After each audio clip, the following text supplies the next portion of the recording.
program today.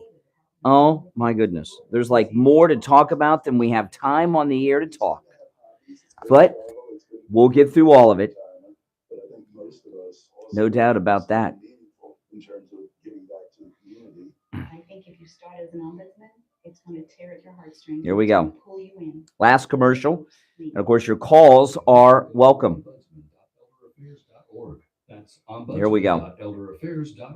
On the air since 1977, it's the Steve Kane Show with Brian. All right. Yes. Welcome, everyone. It is Monday, April 10th.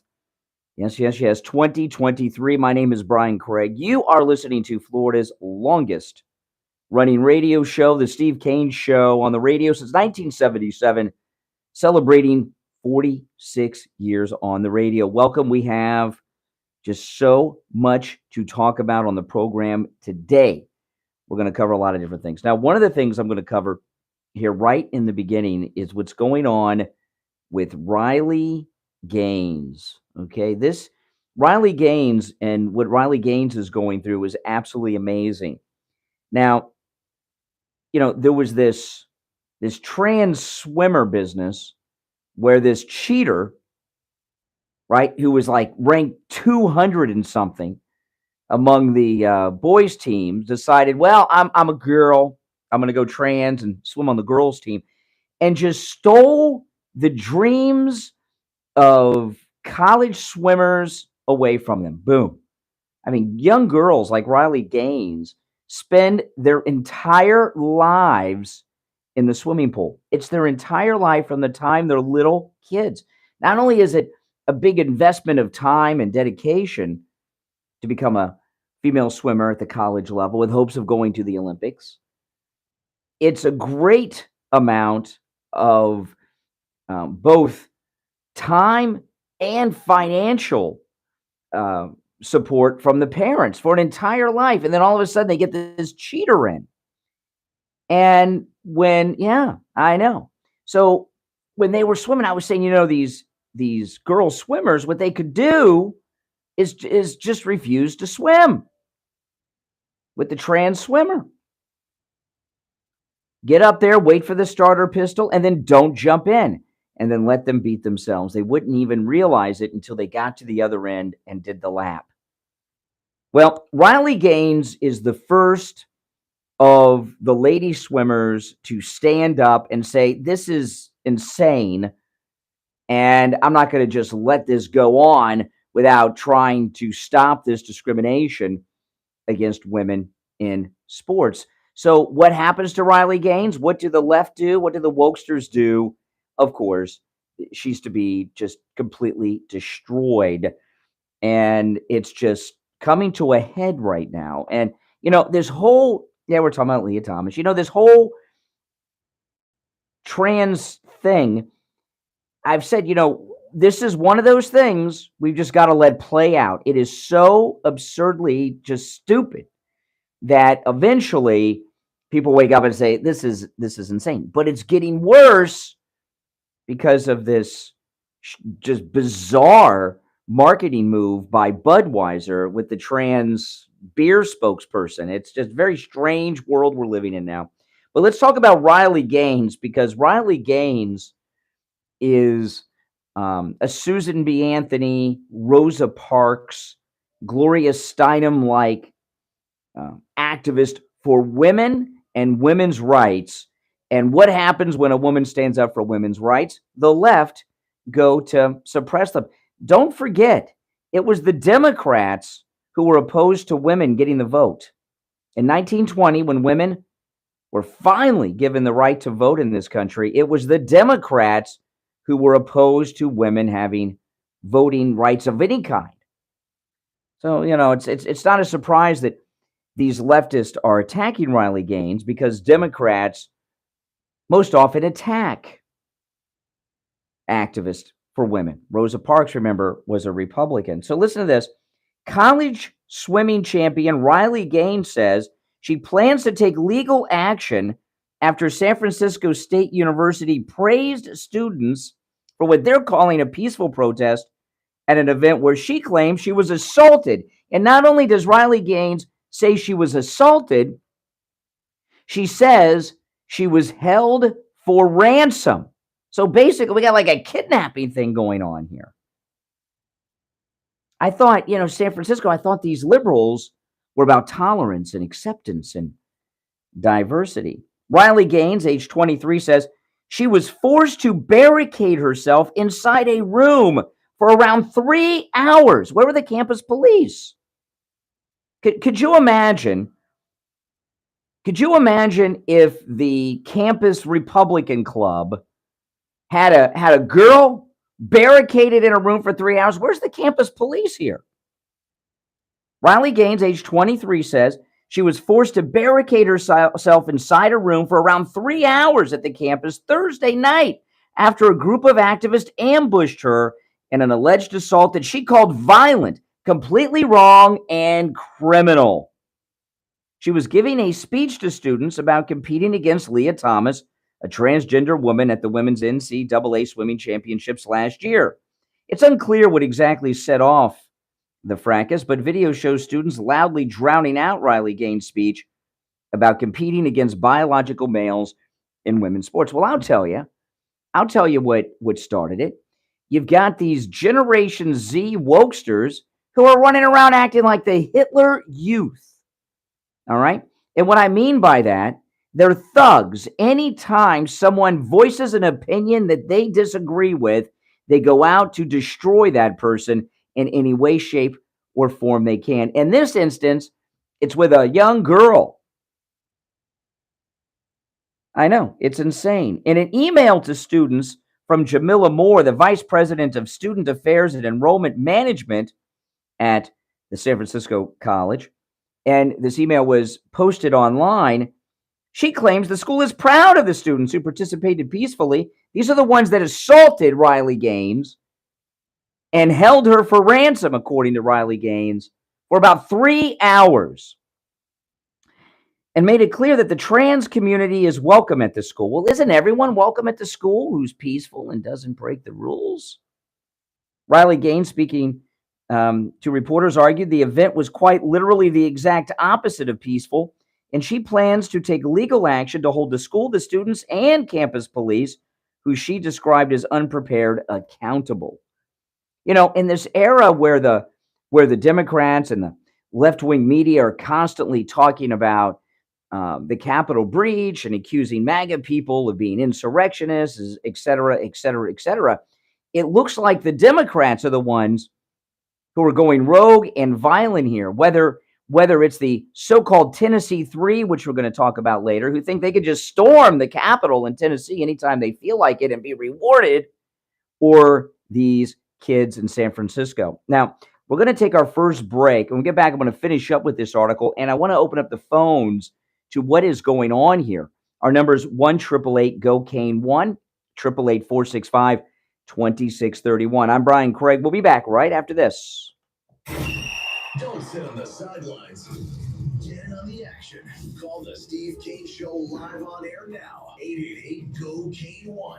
This is the Steve Kane Show with Brian Craig. Experience all. Yeah, this is complete insanity that's going on here. I mean, what was Riley Gaines doing?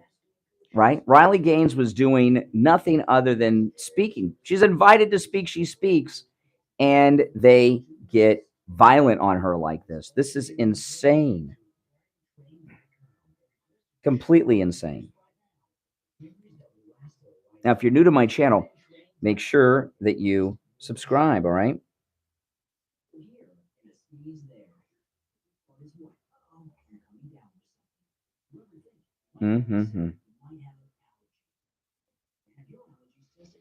Oh, my goodness.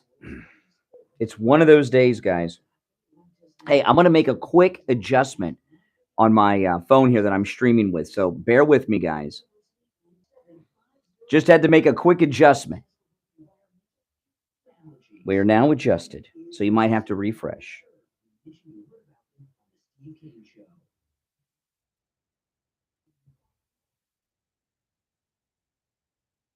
It is a strange, strange world we're all in, friends. A strange, strange world.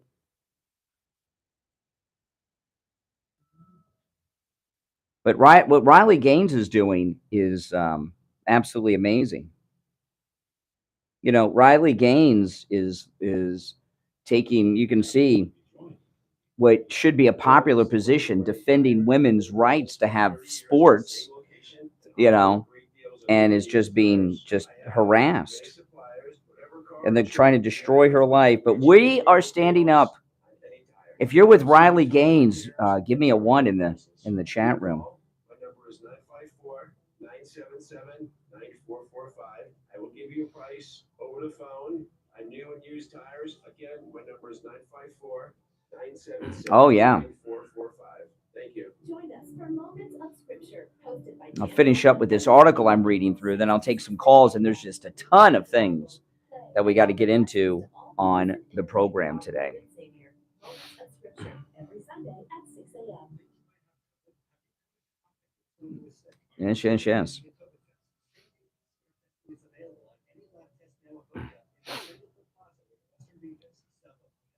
Did you guys watch my Budweiser video? Oh my goodness. Here we go. Back to the Steve Kane Show with Brian Craig. Listen in the Palm Beaches on 95 FM, the Treasure Coast on 106.9 FM, hear us in Boca on 95.3 FM, Fort Lauderdale on 96.9 FM, and anywhere in the world at TrueOldiesFLA.com. All right, welcome back, one and all. It is Monday. I'm Brian. It's the Steve Kane Show, Florida's longest-running radio show. So, talking about Riley Gaines. Riley Gaines, just to do a quick recap, and I'm going to finish up with this article. We have so much to cover today, guys. So, you're welcome to call in about anything and everything we bring up on the program today, even though I'm probably going to go through a lot of issues a little faster than I might normally do, because there's just, you would think on a Holy Week and Easter weekend that these leftists would take a break, but they can't control themselves, people, from starting the week by arresting our president, to what some of the topics we're going to talk about this morning.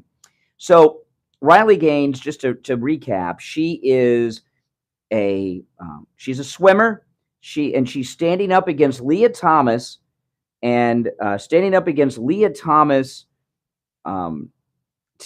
just destroying the dreams and taking away years and a lifetime of dedication from girls. She's standing up for women's rights to have sports, is what she's standing up for. So she's speaking at this San Francisco University. She's attacked by a mob of students. Keep in mind, she was invited to speak there, and they attack her. And Riley Gaines says that she was physically assaulted and held hostage for ransom. She was held for ransom. So let me just recap a little bit, and then we'll finish up with this article. In an email to students from Jamila Moore, the Vice President for Student Affairs and Enrollment Management at the university, in the email, she claims the school is proud of the students who participated peacefully. It made it clear that the trans community is welcome at the school. By peacefully, she means the ones that assaulted Riley Gaines and held her for ransom, according to Gaines. Riley Gaines argued the event was quite literally the exact opposite of peaceful, and says she plans to take legal action to hold the school, the students, and campus police, who she described as unprepared, accountable. Yeah, anytime there's trouble at a college, look no further than the incompetent, corrupt campus police. Where were the campus police standing up against this mob for this one girl, Riley Gaines, who was holed up in this room? I think that what you have to do to make changes in regards to protecting freedoms is to go where it hurts, which is in the pocket, she said. If I weren't to do something, there would be no repercussions for these people. Something needs to be done to hold these people accountable, Riley Gaines says, whether it be the student body or the administration. They need to realize is that what happened to me was violent, was completely wrong, and it was criminal, Riley Gaines said. They weren't even peaceful in an alternative universe. Riley Gaines accused her alleged assailant, who she says was a transgender woman, and her boyfriend, said that it was a guy in a dress who she says hit her first in the shoulder and then in the face before an undercover campus cop came to her rescue. I don't see anything here about an arrest of the guy in a dress who hit Riley Gaines twice, once in the face. This is a violent assault. This person should not only be arrested, they should go to prison. Riley Gaines claims she was barricaded in a room at San Francisco State University for 3 hours to protect herself from the vengeful mob. Right? Really? I mean, they're like out there with pitchforks, who were demanding they be let in to fight her. San Francisco police said there were no arrests. Can you imagine what it must be like? She's 22, 23 years old. She's in a room with a mob of men in dresses and things outside. She's been attacked. She's been hit in the shoulder. She's been hit in the face by a man, and they're banging on the door, demanding they be let in to fight her. My goodness, where were the police? There should be some arrests made of the police out here. She alleges that the protesters demanded money in exchange for her freedom, which she sees as being held for ransom, which is a federal offense. Have we now moved into the realm of kidnapping here?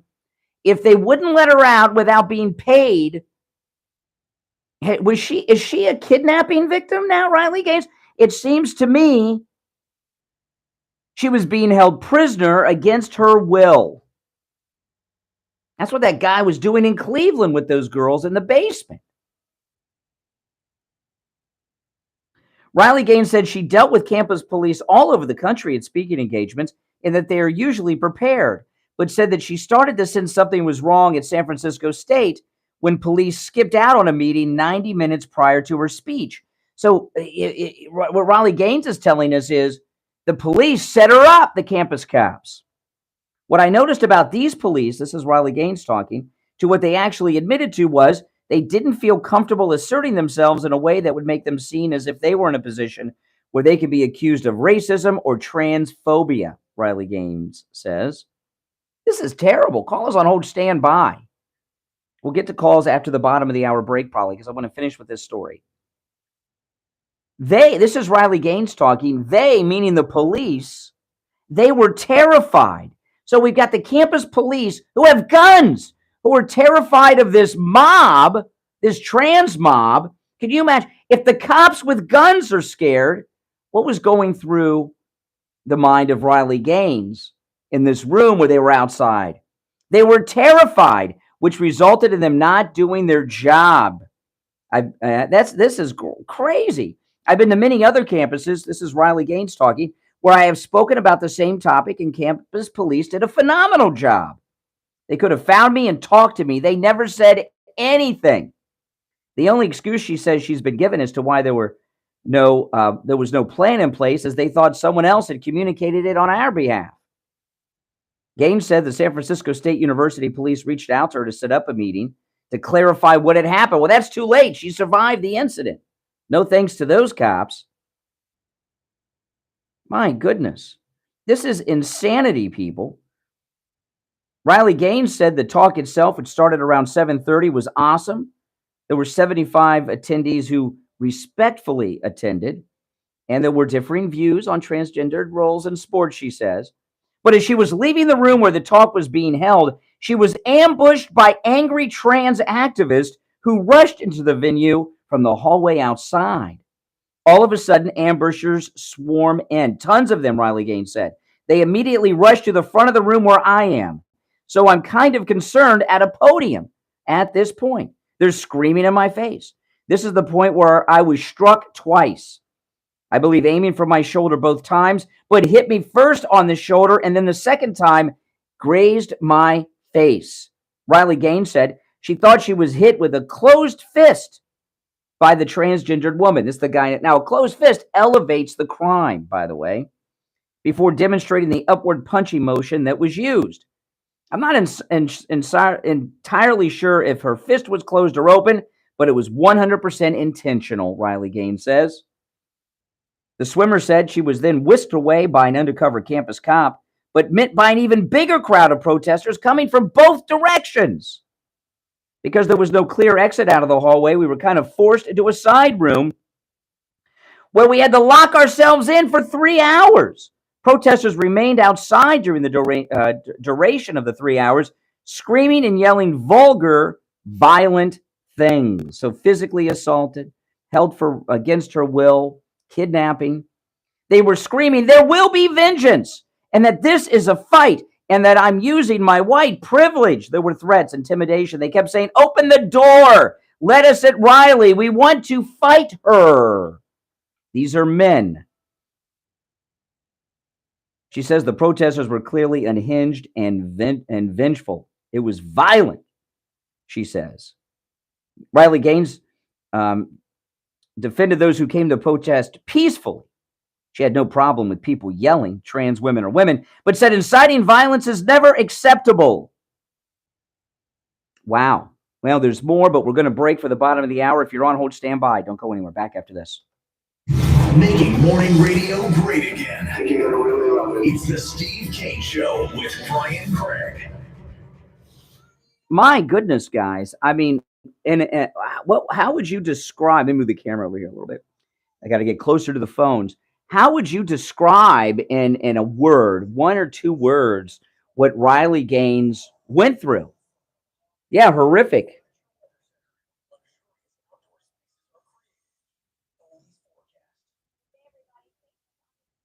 Yeah.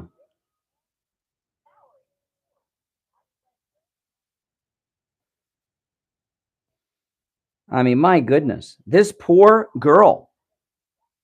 I mean, what is she, 23 years old? Could you imagine?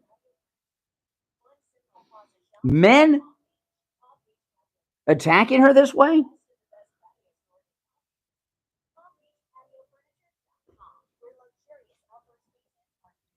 Yeah, it's horrifying, scary, evil, terrifying. There should be a lot of people arrested here. Campus police are the worst. I mean, I just could not imagine. Yeah. I mean, I just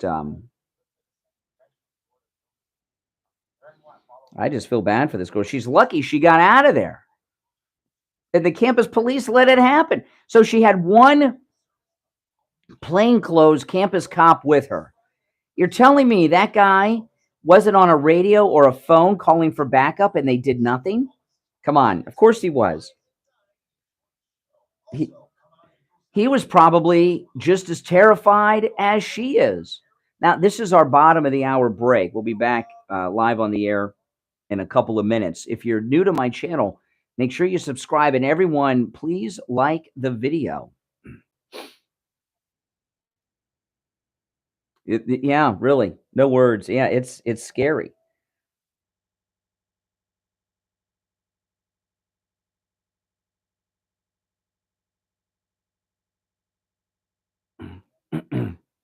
I don't know. The liberals, and what's scary is the left. The liberals think they're tolerant. They think they're the tolerant ones. Isn't that scary?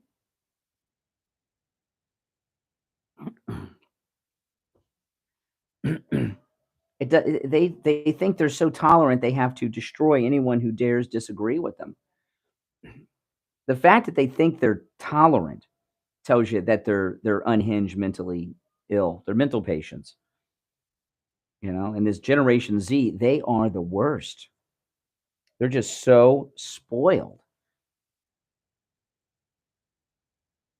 Well, there needs to be some accountability here because she is lucky that what would they have done if they would have gotten into that room? Think about it. If they would have gotten into that room, what would they have done to Riley Gaines?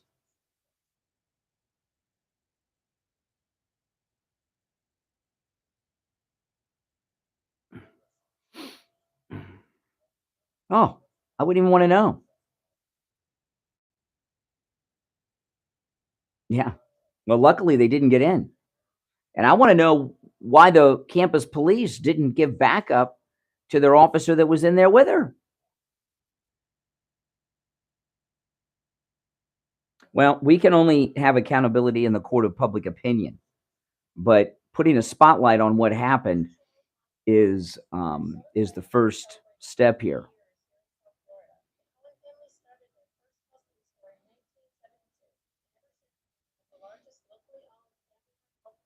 One more commercial after this, then we'll be back. Hate crime. It is a hate crime. Absolutely, it's a hate crime committed against her. No doubt about it.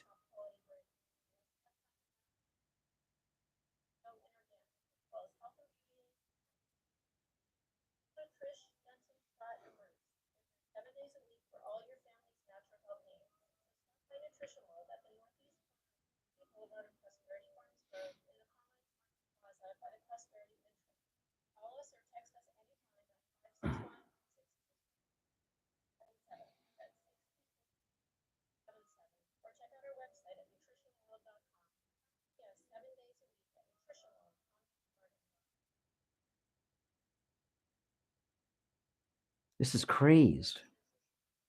So sometimes I feel like I'm in a bizarro world or a nightmare, or it's hard to believe that these things are actually happening, right? It's insane.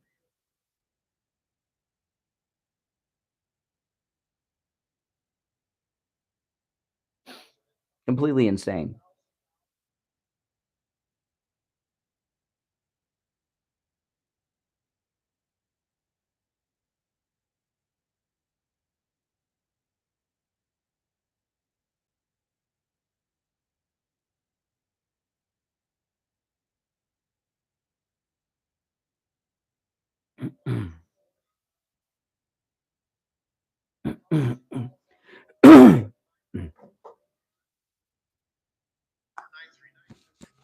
Here we go. And fill out the form. Now back to the Steve Kane Show, celebrating 45 years on the air. All right, welcome back. 33 minutes after the hour. It's Monday. Callers on hold. Stand by for just one more moment. So, just to recap, Riley Gaines, the lady swimmer speaking at San Francisco State University, was attacked by a mob. She was assaulted by a man in a dress, she says, hit her twice, once in the shoulder, once in the face, maybe with a closed fist. She was holed up in a room for 3 hours. They would not let her. They were making demands for money to let her leave. So she was being held for ransom, which sounds like a kidnapping. She was being held prisoner against her will. You know what? I don't know, kidnap. This is what O.J. Simpson went to prison for. Remember? O.J. Simpson held those guys against their will in that hotel room for a few minutes, and he got 8 years in the penitentiary. That's what these trans activists did at the San Francisco school. They did what OJ did the second time, not the first time. Right? They held her prisoner. That is a major crime where you get a long stretch in prison. Now, of course, Jean-Pierre, the White House spokesperson, says the trans community is under attack. You know, she said that after the Nashville shooting where a transgender shooter murdered 6, including 3 little babies, 9 years old. And then there was another trans shooting, mass shooter that was caught before they did it a few days ago. Remember that? During Holy Week. And now this? Sounds like they're the ones doing the attacking. All right. Our number 1-888-GO-KANE 1-888-465-2631. You're on the air. What's your name? Where are you calling from? Oh, hi, Brian. It's DW from Indiana. Hey, Indiana. What's up? Hi. Well, I'm just, I'm sitting here remembering my young teenage years being in track and field, and my brother, a full year younger, actually 15 months younger, he was as well. And I'll tell you, there's no comparison. It's not even fair. Even as young teenagers, I'm talking 13, 14, we'd get together and practice. And he did cross country. I didn't. I did like the 50-yard dash, the 100-yard relay. He was good too. Guess what? We could stay together for about the first quarter of a mile. By the time we jogged 2 miles, he looked like a tiny speck in front of me. No comparison.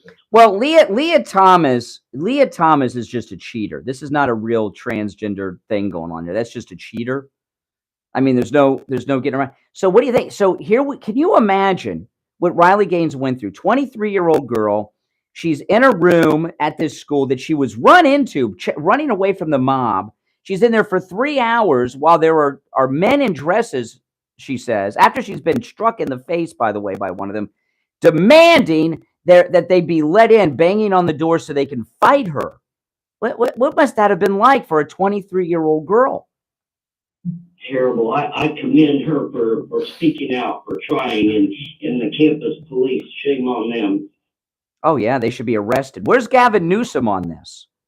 Has he weighed in, Gavin Newsom? It's his. Could you imagine if something like this happened at the University of Florida?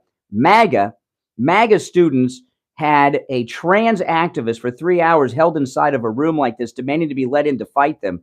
Do you think that the media might be all over DeSantis to comment on it and do something about it? Well, that's not going to happen in Florida. This is California, so That's right. Those campus police, shame on them. Yeah, I know. Look at all these date rapes that they let happen on campus, the campus police. And now this. Campus police are never protecting women. They're protecting violent people all the time. Hey, appreciate the call from Indiana. You're on the air. What's your name? Where are you calling from? Hey, Brian, this is James. How you doing? Hey, good. How are you? I'm good. Now, the thing is, you see what happened with the school board incident with the parents. They held In Virginia? charged them, with domestic terrorism. Yep. They called them terrorists. So that's what we need to be charging them at the university. And of course, Gavin Newsom is not going to do anything because guess what? San Francisco State is a state authority. So because it's a That's right. entity, he's probably in on it. He probably told them, don't put any resources into Riley's games when she comes on campus. Let her defend herself. Well, holding her for 3 hours like they did in that room, demanding money and threats of violence, that is holding someone prisoner. O.J. Simpson went to prison for 8 years for keeping those guys in that hotel room for like 5 minutes. Remember? They kept her in there for 3 hours. There should be a lot of people going to prison for a decade for this. Yeah, it should be attempted murder because she could have caught a heart attack or a stroke. Well, at 23, I don't know about a heart attack or a stroke, but it sounds like a kidnapping because of the ransom. The ransom itself is a crime. Holding her against her will for 3 hours is a crime. The physical assault, these are all felonies committed against Riley Gaines. Especially under California law, they got all types of assaults, like even some simple assaults can land you 5 years. Mm-hmm. Yeah. So the problem that that they can allow men to beat up on women is just. And by the way, where are the men? Can you imagine, as a man, seeing a mob of men attack a girl and not do anything? Well, where are the men in California? There were a bunch of cowards, and like I said, even though the police were told to probably stand down, That's right. I would have asserted my authority because guess what? They cannot fire you or arrest you or reprimand you for doing your job.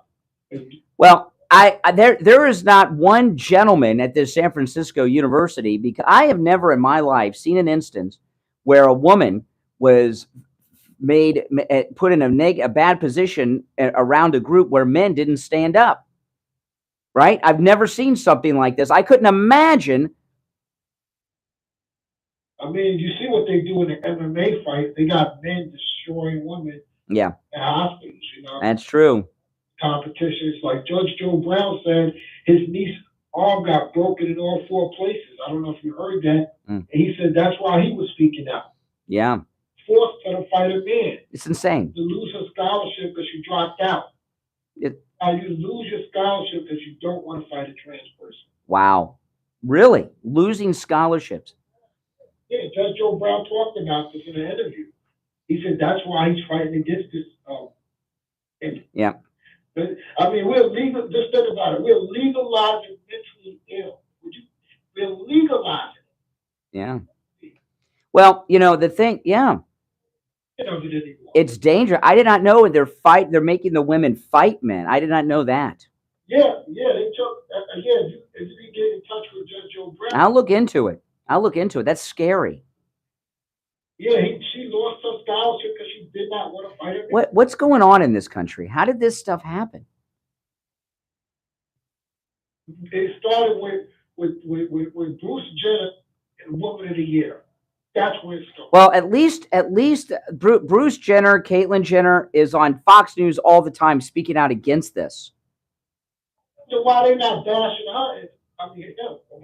Well, I saw Caitlyn Jenner on Fox during the Leah Thomas thing, who's very outspoken against all this nonsense, and said, could you imagine if I came back in the Olympics in 1980, because remember he won in 76, as a woman and competed in the women's team in 1980, what would they have done? What would people have said? You know, would they have allowed it? Of course not. It's just stupid. It would have been protests all the way up until probably the 90s. Because they back then this wasn't even thought of. Like this is why I tell these gay trans people, nobody cares about what you do. Nobody's judging you. That's between you and God. The thing is, we don't want you infringing on what. Well, this thing about fighting. So you're telling me that? See, this is new. I don't follow sports too much. Okay, you know, they're arresting President Trump and all this stuff. I don't have time for games. But you're telling me that the UFC has women fighting men? UFC, not the UFC. Who? The mixed martial arts. Mixed martial art companies. Someone's going to get killed. So some girl's going to get killed doing that. And then you got the universities got wrestling sports. The university got wrestling sports. They are forcing the women for the wrestling scholarships. They're telling the women, if you don't compete against the trans person, you lose your scholarship. You know, the thing about wrestling, things are so equal in the high school and college level because it's done by weight class. But you put a man and a woman the same weight together, that man still is many times stronger. You know, it's just, Proved it. That's insane. All right, hey, listen, thank you for the call. Gave me some info. I did not know they were making girls fight guys. Oh, my goodness. It's worse than I thought, people. All right, we're going to take our last break of the first hour. You're welcome to call on this. There's much more I'm going to cover today because there's so much happening over Easter weekend. It's insane. But you're welcome to continue to call about Riley Gaines. Our number toll-free, 1-888-GO-CANE-1. 888-465-2631. 888-465-2631. My name is Brian Craig. You are listening to The Steve Kane Show, Florida's longest-running radio show on the radio since 1977. And don't forget, Alexa, play True Oldies FLA. We'll be right back. The cold hard truth. Delivered morning 6 to 9 right here on The Steve Kane Show. Insane.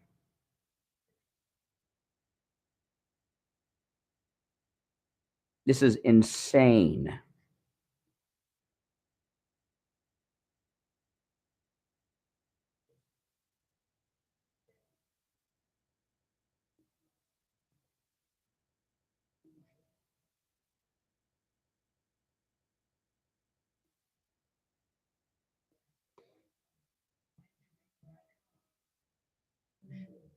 Do you suffer from knee pain? Have you been told that you have bone on bone or need a knee replacement? Have you been told that you have osteoarthritis? Well, then come see us at Lighthouse Medical Center. We have non-surgical solutions.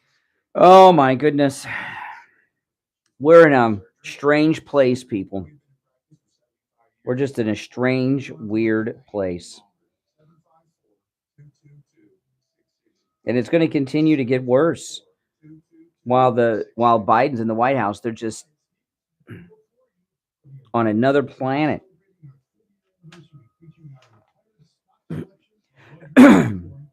Upside down world. That's exactly right.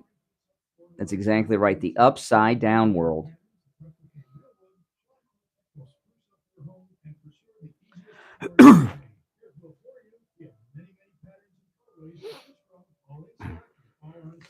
I've got to look up one quick thing here.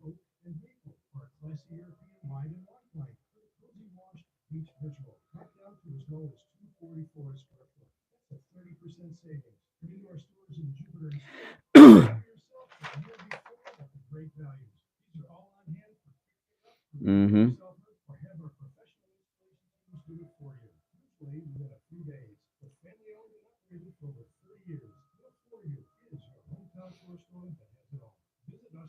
Mm-hmm.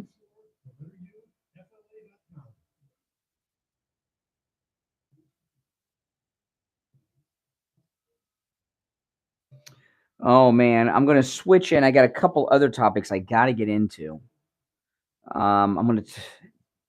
This is a shorter segment, so I'm going to talk about the Tennessee 3 when we get back. This is just insanity. The Tennessee 3. Give me a break.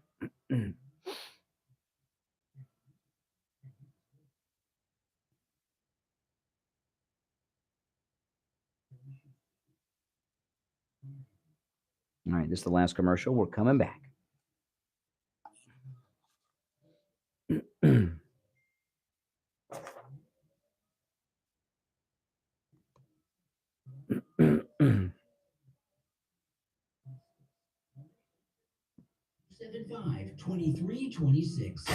We take on the social justice warriors for breakfast. Now the Steve Kane Show is on the... All right, we are back. I'm Brian Craig. It is the Steve Kane Show, Florida's longest running radio show on the radio since 1977. I'm going to switch. You're welcome to call in about this attack on Riley Gaines, held hostage by these trans activists in California. That story is a very big story at the start of the week, but I'm going to move into the Tennessee 3. But first, I got to tell you, have you noticed it's rainy season here in the Sunshine State of Florida? It sure is. It was raining all afternoon on Easter. It was raining this morning on my way into the radio station. And if you're out on the roads, leave early, drive slow. And when the light turns green, wait a moment, all right? Someone slams on their brakes. They may not stop right away. Pretty dangerous. I hate driving on these wet and rainy roads. But I'll tell you, it is rainy season. Hurricane season is actually June 1st. But in March, and here we are in April now, it starts raining a lot. And if you've got a wet spot on your ceiling, that means you've got a leak in your roof. And you don't want to let that leak get worse, especially with hurricane season right around the corner, because when you have a little leak, it might be the size of a coin in your ceiling. You've got a leak in your roof. And if you ignore it, that little tiny leak becomes, well, a medium-sized leak. And then after that, if you ignore it, you got a big old problem. And that's where Tom Laporta at Laporta Contracting comes in. Tom Laporta will never sell you a roof you do not need. If you need just a simple repair, he'll do it. Find any other roofers who say that? If he will never sell you a roof you do not need. Tom Laporta at Laporta Contracting is the only roofer I've ever heard say that, right? That's amazing. And I've had so many listeners call me since Tom Laporta has been with us, telling me incredible stories. I had one guy had a whole HOA condo building. He had several roofers come out to give estimates. They all said he needed a new roof. And he heard us talking about Tom Laporta and Laporta Contracting. He called Tom Laporta out, and Tom Laporta says, no, you don't need a new roof. You just need a repair. And he did it. That's amazing. Now, Tom Laporta works on every kind of roof there is: single family home, residential, commercial, municipal buildings, churches, apartment buildings, HOAs, and he works with every type of roofing material there is. He also covers the entire state of Florida. You can find him online at laportacontracting.com. Now, the number I'm going to give you right now rings directly to Tom Laporta's cell phone, 954-604-4602. 954-604-4602. One more time, that's 954-604-4602. Make sure you tell Tom Laporta you heard about him on the radio. Okay, so the Tennessee 3. You know, when I think of the Tennessee 3, I think of those 3 9-year-old little babies that were murdered by that trans mass shooter a couple weeks ago in Nashville. But no. The Tennessee 3, which really aren't 3, it's 2. That's what it's all about. It's all about them, isn't it? It's all what happened to them. What about the parents who lost their babies? What about the 3 9-year-olds who were murdered by that transgendered activist? What about them? And, oh, yeah, and I forgot, there's also 3 adults who were murdered, too. One, a grandfather with many, many grandchildren. But it's all about the Tennessee 3. And why are they calling them the Tennessee 3? Because that has a better ring to it than the Tennessee 2. The third one didn't even get removed, right? The white woman. They removed 2, not 3, but they got the Tennessee 3. And, they think that they can just march into the Capitol out of turn and interrupt the proceedings and nothing should happen to them. Well, I've got news for you. There are people in the DC Gitmo who have not even had their fair trial, if you can call it that, who went into the Capitol building on January 6th. They've been in jail for years for doing less than what these people did. Some of them just walked through. These are officials who have special access because of it that let a mob through. In fact, they what they were doing, by the standards given to us by the Democrats, Merrick Garland, MSDNC, and all the rest, what the Tennessee 3, which is really 2, were doing was leading an insurrection to interrupt the government of Tennessee. That's right. And they think nothing should happen to them? Now, this Tennessee 3 business that's going on, I don't know if they made the right choice in removing them or not, because what they've done is made them martyrs. They've set these people, well, not the 3, the 2 black reps that were tossed out. They've got a lifetime career of being a victim. They don't even want back in the state house. They want to continue to be discriminated against. By the way, they're saying the white woman wasn't removed because she's white. That's absurd. First off, she begged the body not to remove her, but she didn't lead them in. She just happened to be there. Okay, the 2 that were removed were leading with the bullhorn. And there's an article about this in Axios. Let me read some of this. A trio of Tennessee Democrats who were subject to expulsion votes, only 2 were expelled, over a gun reform protest has captured national attention. A Republican-led effort to expel the state lawmakers, dubbed the Tennessee 3, succeeded in ousting 2 members, Justin Jones and Justin Pearson. Okay, Justin Jones is 27 years old. He's a community organizer turned lawmaker. You know what a community organizer is? A bum. A bum. That's someone without a job and an agitator. That's what a community organizer is. So before he was in the state house, he was a bum. He was elected last year representing parts of Nashville. Okay. And he said, "We called for you to ban assault weapons, and you responded with an assault on democracy," Jones told lawmakers. And then Justin Pearson, who's 28, won in a landslide. He's out of Memphis. Both of them are college graduates, so I don't know. It seems like and they are elected to state government. I'm sorry that when you get elected to state government, you can't storm on the body. Okay, he's another community organizer whose focus was on environmental and social justice. Another agitator and a bum. This is twisted. Okay, this is twisted. What's going on here? And of course, I forgot. Let me pull up the audio. I forgot about this. Willie Brown's girlfriend spoke out on the Tennessee 3. Let me pull this up. Kamala Harris.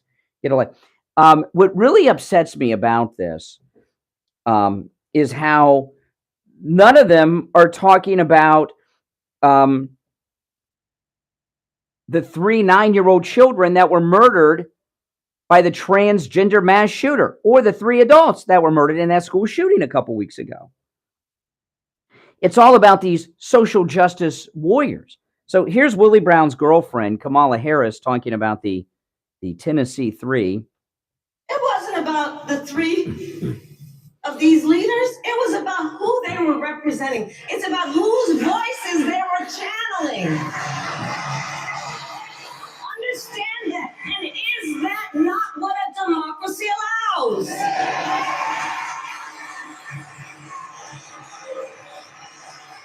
Democracy says you don't silence the people. You do not stifle the people. You don't turn off their microphones when they are speaking about the importance of life and liberty.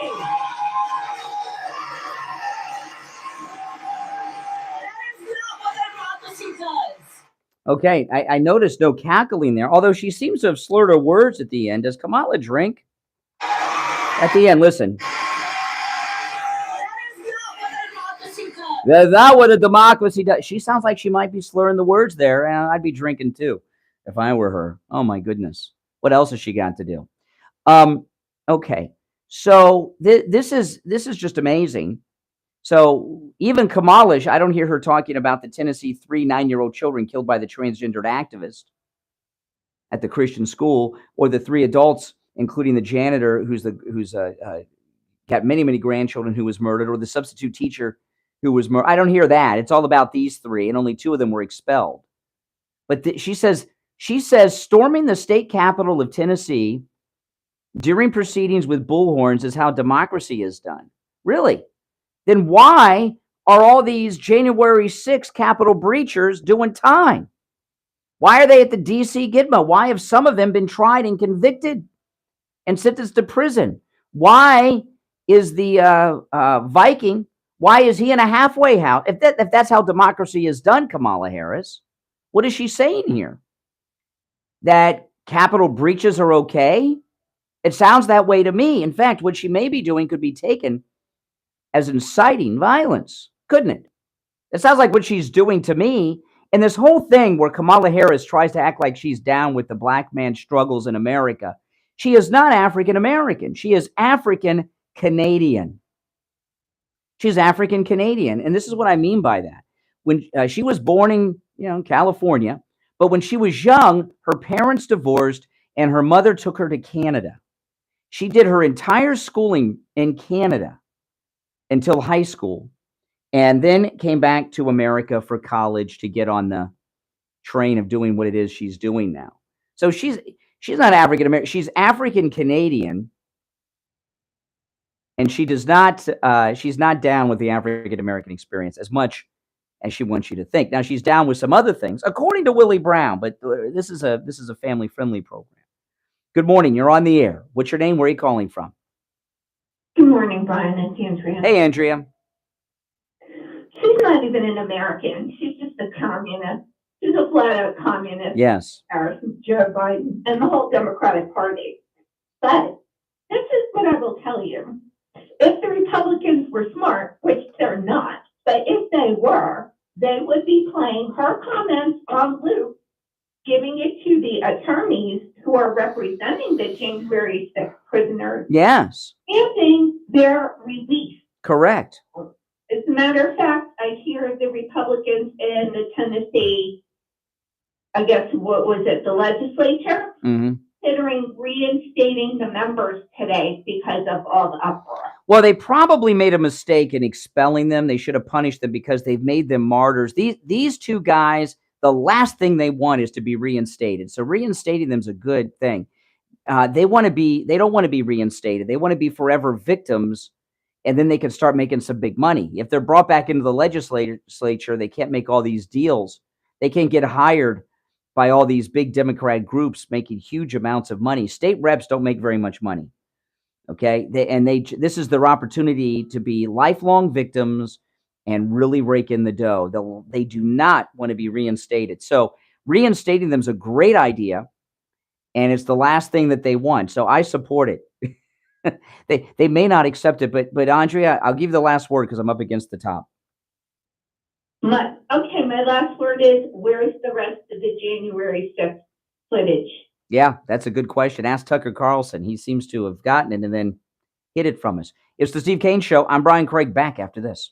WWNN Pompano Beach, WIRK HD3 Indiantown. Programming paid for. Oh, man. If you're new to my channel, make sure you subscribe and everyone like the video. Okay, got some more things here. Got so much to get into today.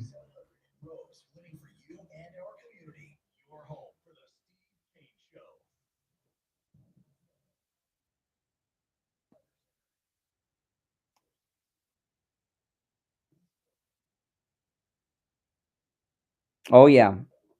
Got to talk about Daniel Perry in Texas. What the heck?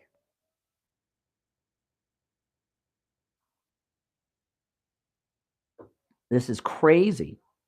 They're brought to you by Palm Beach. Crazy town. Route 1 Seminole Plaza Shops, North Palm Beach. Palm Beach Patio Furniture.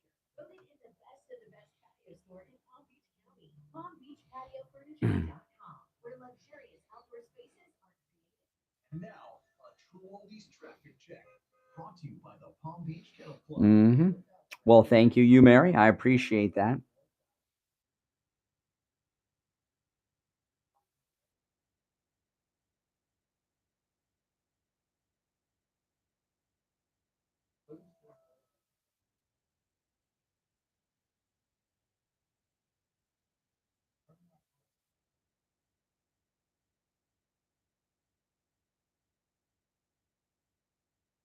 traffic is service of the Palm Beach Kennel Club. It's now or never this Friday night for Chris McDonald's Memories of Elvis in concert dinner show in the Paddock Restaurant. Oh my goodness.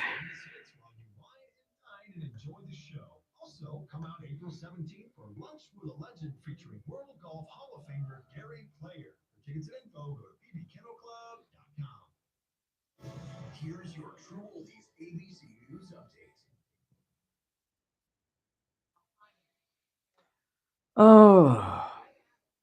Oh, that Bud report. I know. That Bud report was amazing.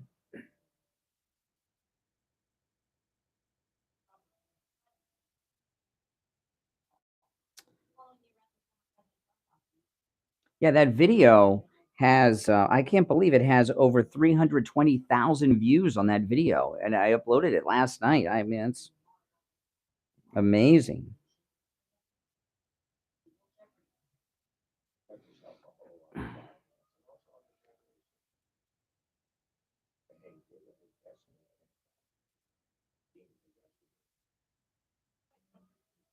Oh, the you know what Budweiser has done is like the worst marketing decision ever made in the history of marketing in this country. I can't think of a worse marketing decision. Can you?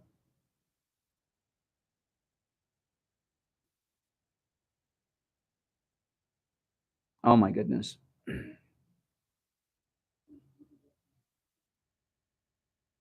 Yesterday was the first Easter that my wife and I had without our daughter since our daughter moved to California. It was kind of a sad Easter, you know. Worse than New Coke.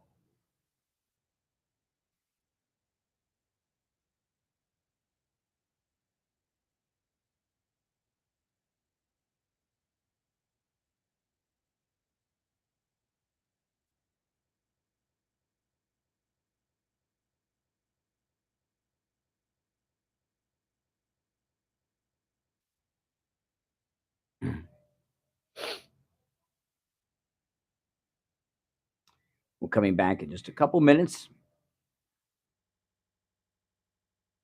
Yeah, I mean, yeah, no Easter baskets or anything. We just sent her a card with some money in it. That's it. It's kind of sad. She called us.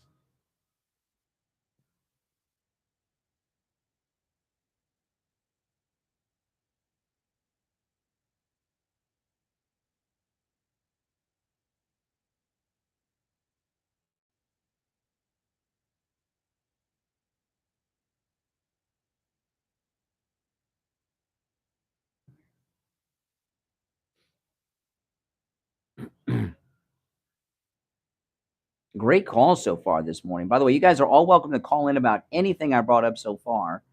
Bring up some other things too when we get back.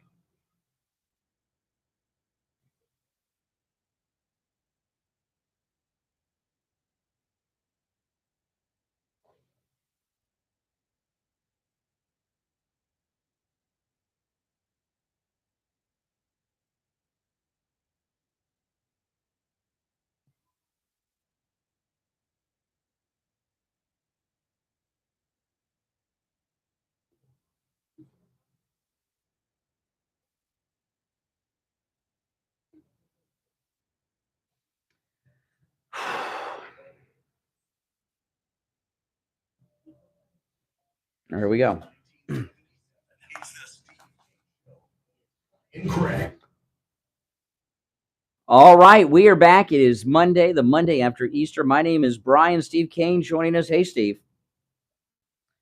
Oh boy, lots happening, lots going on. Because this is what it's going to be like between now and the next presidential. Oh, and beyond. I mean, this is the hottest time in radio. The last time in radio that it came even close to this was during the O.J. Simpson trial, you know, but this is bigger because there's so many different, that was just like one thing. This is like, there's so many different things going on. This is unbelievably scary, and we're going to get to live it all out. And oh, yeah. So I just, I was talking in the first hour about a few things, the Tennessee 3, which are really the Tennessee 2, but 2 doesn't sound as good as Tennessee 3. So they got that going. And the transgender people that attacked, physically assaulted, and hit in the face, Riley Gaines, the female swimmer, held her for ransom and hostage for 3 hours. Lots going on. But yesterday I did something that was a little different on Easter. You know, this was the first Easter that we didn't have my daughter at home since she moved to California. So, you know, it's kind of, so ran out of things to do on Easter when it's just me and the wife. And it's kind of just sad, plus it's raining, and all this stuff. And I was online and I saw this video that inspired me to do something yesterday that I did. I want to tell you about, Steve. I saw a video on Twitter of a guy who's a merchandiser for a distributor of Budweiser beer.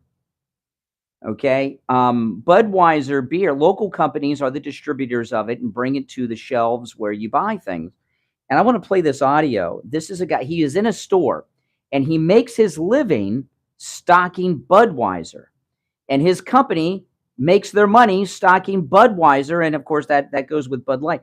So let me play this audio for you. And then it inspired me to do something, which I'm going to tell you about in a moment. But this is the Budweiser guy. I saw this on Twitter yesterday.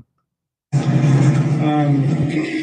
work for an affiliate company. I'm the merchandiser. And the sole product of the company I work for is Anheuser-Busch products. So with all this canceling going on, I've never seen such little sales in this past few days on these products. And it's sad because when people don't buy this beer, I don't make money and I can't feed my family. So it's kind of heartbreaking, I guess, that Anheuser-Busch did what they did. They don't know their clientele. So it's kind of heartbreaking. Thanks, Anheuser-Busch. I may not be able to feed my family coming up here soon. That's really sad. And it's awful. And I saw that on Twitter yesterday afternoon. And it's upsetting. It's really upsetting to hear something like that. And it's because the Budweiser hired this Dylan Mulvaney transgender person to be their spokesperson, who's just a weirdo. So what I did, and I've done this on occasion before, but what I did is I wanted to find out how true this was. And on Easter, I got in my car and I went to all the places in my neighborhood that were open on Easter selling beer. So I went to Walgreens, went to the liquor store, and went to 2 Walmarts. Because Publix, was closed yesterday on Easter, and the liquor store shockingly was closed, but Walgreens was open next to the liquor store. So I went to 2 Walmarts, a Walmart liquor store, a Walgreens, and a Walgreens liquor store. And Bud and Bud Light was fully stocked. In some places, in some of the stores I went to, there wasn't a single 6-pack gone. The first Walmart I went to was a super Walmart. It's the one on Hillsborough Boulevard and 441. And the beer case was just empty, except for Bud and Bud Light. There were some 6-packs of Bud Light and Bud gone because all the other 6-packs had been bought. But the other stores, even the 6-packs, were fully stocked. And I made a YouTube video about this, and I didn't think that much of it. It's a holiday, and I made the video. I put it up. And I didn't think many people would watch it because it was a holiday. And right now, Steve, that video that I made traveling around to Walmart and showing the Budweiser has been viewed by 323,000 people. 300, in just over 12 hours, 323,000 people as of this moment have watched my video that I made yesterday, which really surprised me. The good folks at Budweiser and find out their reaction. Well, I'm sure they've seen my video. If they've not, I'm sure that by today, the Budweiser executives will have seen my video. I mean, this is the 300 and it's actually gone up since I've been speaking to you, Steve. More have watched it. Very interested responses when you start contacting the Bud people. understand, trying to figure out. Yeah, yeah. Their response is hide and no comment. In fact, they haven't made any comment in weeks. But let me finish with the thing here though, because they're So just as I've been speaking to you, Steve, another 1,000 have watched the video. And the other beers were sold out. I mean, completely sold out. And a lot of the other beers that are sold out, like Corona and Mick Ultra and things like this, are owned by Anheuser-Busch. Okay. But Anheuser-Busch's premier product there is Bud and Bud Light, right? That's like, Toyota. They have a lot of cars at Toyota, but the Corolla is the best selling of all, right? Out of all of their cars. And people are going out of their way not to buy Bud or Bud Light. As you can see in my video, I saw a guy online, a bartender. He says they cannot give away Bud or Bud Light at the bar. People won't even take it for free. They don't want to drink it. This thing with Dylan Mulvaney is one of maybe the worst marketing decision ever made in the history of marketing. But Budweiser is in a catch-22. If they correct it, fire the person that made this stupid decision, and then do away with Dylan Mulvaney as a spokesperson, they're going to be attacked like Riley Gaines in San Francisco was as transphobic. That's why they need to have somebody sympathetic to their cause, which is Steve. They're not coming on the show. Okay, they're not. They're not. In fact, they have not even publicly commented in over a week on anything. All right, Steve. But you can call them today, and you could do that. They're not coming on the show, but But if they want to, they're welcome. But Jared from Subway is going to be getting out of prison in a few years. What they've done would be like hiring a convicted felon to be your spokesperson. I mean, I've never seen a marketing decision go so bad. But if they change it, they'll be attacked as transphobic. So they're between the rock and the hard place. But they may be. I mean, not to. I don't want to spoil your negative attitude towards it, because that's going to be an important part of the chemistry. But they may be welcome. I don't think so, Steve. Well, Steve, you can call them today. They're not talking to anyone. In fact, many people in the press have been contacting them, and they're not returning their calls. They haven't even posted on their Twitter in days and days and days. And that's they're going to try to with their. All right, Steve, we can do the whole show talking about calling Bush, but they're not coming on, Steve. I mean, come on. But what's going on with the beer, and what I showed here is in Florida, but these other people I saw online, like the audio I played, he's in another state. The guy from the bar, I can't remember what state he was in, where he says they can't give away Budweiser or Bud Light at the bar. Can't give it away for free. They've offered it to people for free, and they won't take it. Can you imagine going to a bar, offered free beer, and saying, no, I never seen such a thing, but it's happening. That's in another state. And it really shows you where the pulse of the country are. This is a conservative country. The wackadoodle liberals, on whatever cause they have, whether it's the Tennessee Three or the trans activist in San Francisco with Riley Gaines, they're a very, very tiny minority that are less than 5%, maybe even only 1%, 2% of our society. But because they're overrepresented in media, because of the bias of the media, it seems to be like they're the majority. But no, they're a very, very tiny minority. But the way, a company like Budweiser, this is how it operates, okay? For the first time ever, they have a female running the company, Anheuser-Busch. And, she's obviously a woke liberal female, not like a conservative woman. And what liberals would rather do, this is how they operate. I don't want conservatives buying our beer. I only want trans people and woke people buying our beer. That's how they operate. And the fact that the company is losing money big time and people's lives are being destroyed, like this merchandiser for Budweiser that I played the audio of, that's okay, because she's got her golden parachute, and it's all about the ideology. It's all about the cause, regardless of how much money is lost for the shareholders, for the company, and how many lives are destroyed. They just don't care. All right, if you're on hold, stand by.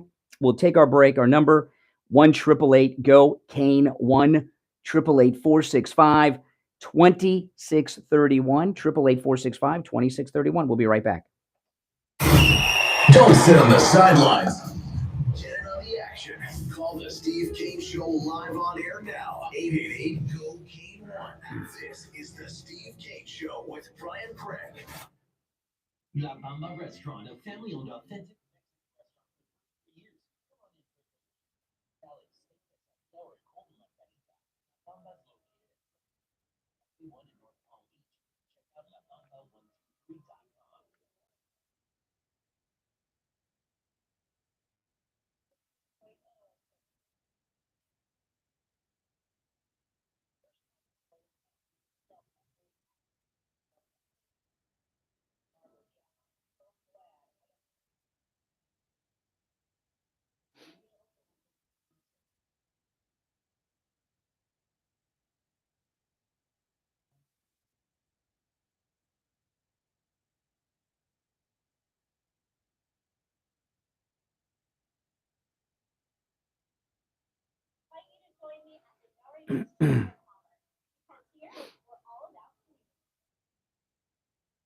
like-minded people and businesses that will help your business grow, and you get to connect with people that will become your best friends. Events give you ample opportunities to learn alongside talented professionals. At the Delray Beach Chamber of Commerce, we are better together. A member at delraybeach.com. My favorite restaurant in all of South Florida, plus Coral Springs. Wings, like plum tender, delicious, crispy on the outside, succulent on the inside, and homemade, nothing. Dozens of specialty sauces that will make your mouth water. Wings Plus, located in Coral Springs, a mile west of University on the south side of Central Road.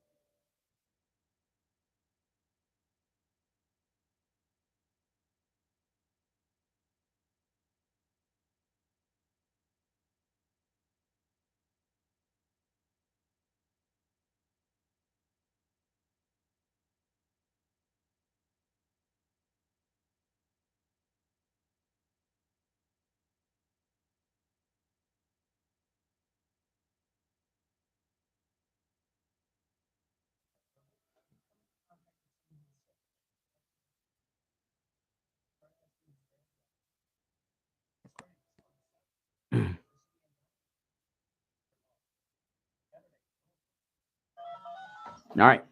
Coming back. With Brian Craig. Listen in the Palm Beaches on 95.9 FM, the Treasure Coast on 106.9 FM, hear us in Boca on 95.3 FM, Fort Lauderdale on 96.9 FM, and anywhere in the world at TrueOldiesFLA.com. All right, welcome back. I'm Brian. Steve Kane is here. Callers on hold, stand by. You know, Friday, I was in so much pain Friday. I took a fall last week, and it wasn't as exciting as falling off my skateboard like last time. I've been back on the skateboard and had some problems, but I tripped. My wife has an electric wheelchair, and I took my wife's electric wheelchair, collapses and folds up, out of the back of the car the other day at Target. And when I put it down on the ground, I tripped over it and fell forward in an instant. I mean, I couldn't believe how quick I fell. And my shoulder was in so much pain on Friday. I was hurting Friday. And I'm talking about my shoulder blade area and my back was in pain. And I said to myself, you know, I'm going to go see Dr. Appleton on Saturday. I was telling myself this was Friday. And then, I don't know, about 4 p.m. on Friday, the pain was so bad, I couldn't take it anymore. And I didn't know what I was going to do.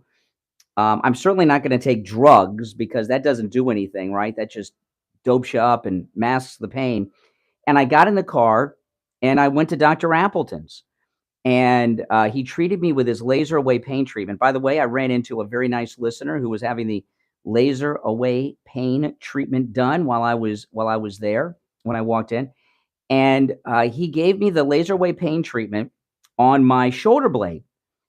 And shocking, I woke up Saturday morning, the pain completely gone. And I'm pain free today here on this Monday. And I, by the way, took that fall a while ago, and the pain wasn't really that bad, and it was progressively getting worse. And when Dr. Appleton examined me, he said, "Oh, this you fell, right?" I said, "Yeah." He said, "It was about 2 weeks ago." I said, "Yeah." I said, "How'd you know?" And he could tell by the way I don't know, the acids, the chemical, I don't know, when the body settled into the area. He said, "Yeah, it's about 2 weeks ago you fell." I said, "Yeah, it's amazing." That laser wave pain treatment, it works, and living with pain is not something you have to do. Just go talk to Dr. Appleton. It's absolutely amazing. It works on all kinds of pain. It's obviously walk-ins are welcome, and it's a free consultation. I didn't call ahead. I just showed up and said, "I'm in pain. Can I see the doctor?" And they said, "Absolutely." And then 5 minutes later, I was being seen and examined by the doctor. Okay. So give him a call. He's open Monday through Saturday. Walk-ins are welcome. Appointments, obviously, not necessary. Dr. Appleton can be found online at appletonchiro.com. He's a chiropractic physician. He's my chiropractor, and he's just made my life much more pleasant, I must say, ridding me of pain. Give him a call, 954-973-0710. 954-973-0710. That's 954-973-0710. Okay, you want to go to the phones? What do you want to do, Steve? Go to the phones, but I just want to point out, for just the purposes of discussion, that I think it's a fantastic opportunity for many people here in the beer industry to share whatever their perspective might be on this, and to set the record straight, because there are a lot of people being harmed by this, and in most cases, it's because of miscommunication. It's because the company has a nuanced position on the issue, and they thought it through, and they know what they're doing. And if you call around, there are a lot of people out there that would like to, as I say, set the record straight. The Steve Kane Show with Brian. Well, the thing is, I'm not a big boycott person, okay? And no, I know. It's not what I was saying. But what I found with boycotts, okay, and one of the reasons I rarely would support a boycott is when you have some jerk, okay, like this woman that's running Anheuser-Busch into the ground, right? You're not hurting that person. You're hurting the local people, like this guy who's a stockman who stocks Anheuser-Busch products. That's how he makes his money. And that's who you're hurting. It's like at Disney. People talk about boycotting Disney. You're really hurting the hourly workers that are there. Look what the boycott's done. They've laid off 7,000 people. This discussion, I'm not talking about a boycott. I'm talking about a lot of people who are in the beer industry in one form or another, who are faced with a problem here, who would like to set the record straight. However, they can have a very nuanced position. I'm sure most of them met late into the night to come up with an idea that would be least destructive to their business. And I'd love to hear how they're handling it. Yeah. Give them an opportunity to speak on the show. Absolutely. Nothing to do with boycotting, but this actually, in a way, has to do with avoiding a boycott, because that's what I think is on a lot of people in the beer business. I think that's what's on their mind today, to minimize the damage, and we want to offer them a chance to do that. All right. Well, let's take a call or two. We're up against the bottom of the hour break, but I think we can get one in before the bottom. You're on the air. What's your name? Where are you calling from? Hi, this is Sam from Coral Springs. Hey, what's up? Very important. I've got two things, one to tell and one to ask. I'll tell you what happened. The first thing, I was trying to listen to you on my phone because my radio broke. So I'm using my phone and I Googled, your name and everything. Got the thing came on the phone. I was able to listen to your show. As soon as the Kamala Harris thing came on, you see Louis Brown's girlfriend, then all of a sudden it started going, whoa, whoa, whoa, whoa, whoa, like cutting in and out. It's jamming my phone. I can't meet. So when you finally came back, it got a little bit better. It wasn't as bad as it was when she was, when you had we were playing a clip. It got a little better, and then a few minutes later, then it finally went. Wow, sounds like the DNC are on the job of interference. All right, so what else? Okay, we'll look into that. What is that? It? Yeah, well, I was going to suggest that maybe you could get like a separate monitor to monitor your FM and AM stations with a separate radio, so that it's not going through any of your equipment. But No, it's not going through any of our equipment. That's some type of it's possible that it is truly political interference. Thanks for bringing that to our attention. We'll take our bottom of the hour break and be right back. Making morning radio great again. Oh my goodness. The Steve Kane Show with Brian Craig.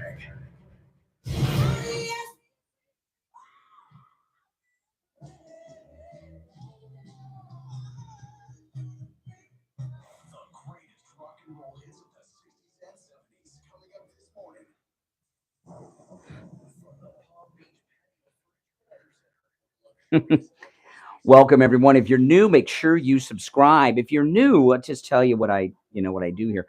I co-host with Steve Kane the radio show here in the morning that I'm live streaming on YouTube. We're on 6 radio stations, and the calls you're hearing are some of them are radio listeners, some of them are people watching on YouTube or listening on line somewhere. And we live stream the radio show Monday through Friday from 6 until 9 a.m. That's when we're on the radio, and I stream here on YouTube while we're on the radio.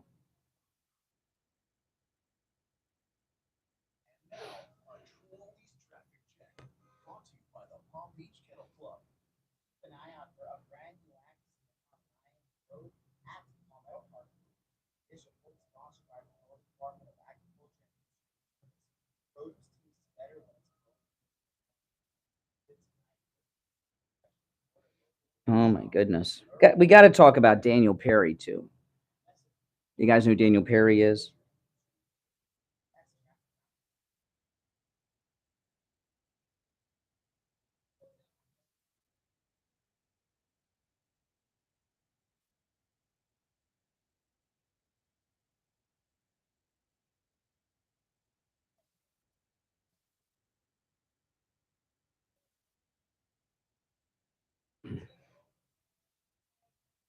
No, not Luke Perry's brother. No, Daniel Perry's the Army sergeant, Uber driver who shot the BLM protester and got convicted last week. And Governor Perry in Texas wants to pardon him.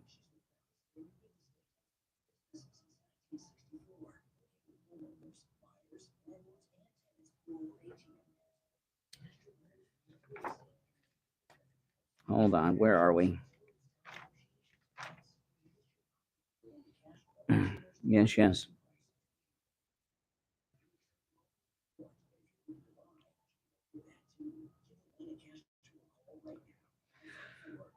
I mean, this is crazy. The guy pointed an AK-47 at him. What's he supposed to do? Get shot?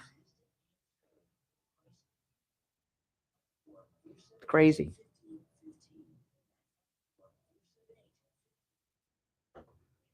I mean, I've just never seen some of the crazy things that are going on these days.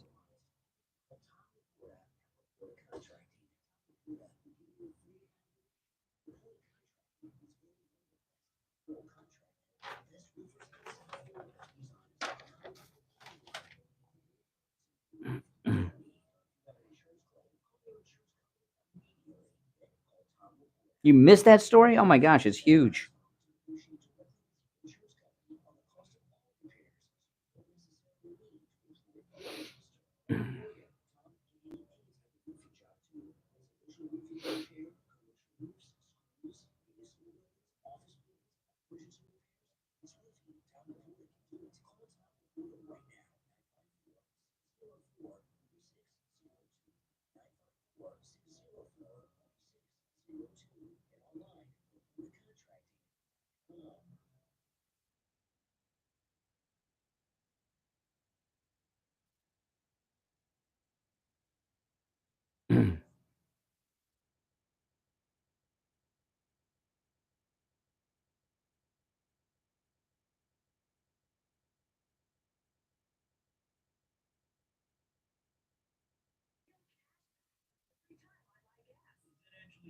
It's the last commercial, then we'll be back.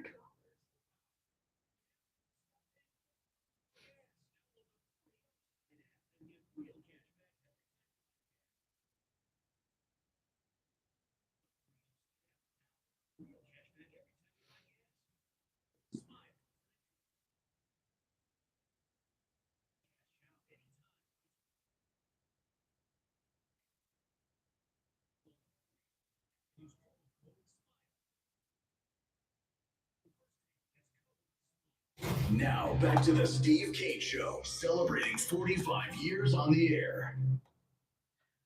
All right, we're back. I'm Brian. Steve Kane is here. I just want to throw it at you. You know, most of our audience are pretty sophisticated in terms of current events and the issues of the day. Mm-hmm. And we consequently, when we're talking about the Budweiser controversy, we almost, I would like to think that almost 100% of the audience knows what the hell we're talking about. Do you think there is anybody out there that needs just to be brought up to date on the issue? Sadly, everyone knows about that one. It's one that doesn't need this trans person. Everybody, it's so bizarre. I'm not talking about a big segment. I'm talking about a little. Well, I had a couple other things, but I'll just do a quick recap. I think we got some other things, but this idiot woman that's running Anheuser-Busch hired Dylan Mulvaney, who is a transgendered person who's very strange, to be the new Budweiser girl. And there's just people don't want to buy Budweiser. You know, Budweiser's a man's drink. And the character in the ad, the way they had put it out at Budweiser, is kind of like Peter Pan. Mm-hmm. Yeah, well, you know, maybe one of the female actresses playing Peter Pan on Broadway, maybe, you know, like Sandy Duncan or something. I don't know. It's just a weird thing. Absolutely. It's a weird thing. If Peter Pan were trans, it's a strange thing. Now, I wanted to bring up this. This is an important story because it's going to be one that Floridians really need to watch, and it's this sergeant who was convicted of murder in Texas last week. You know, this guy used his gun in self-defense, and he's been convicted of murder. And he's not I don't believe he's currently an Army sergeant. I think he's a veteran who was an Army sergeant. He was working as an Uber driver, and he was driving a couple years ago through the BLM protest. And a BLMer, who was white, by the way, they leave that out of the story because they want you to think it's racial, you know.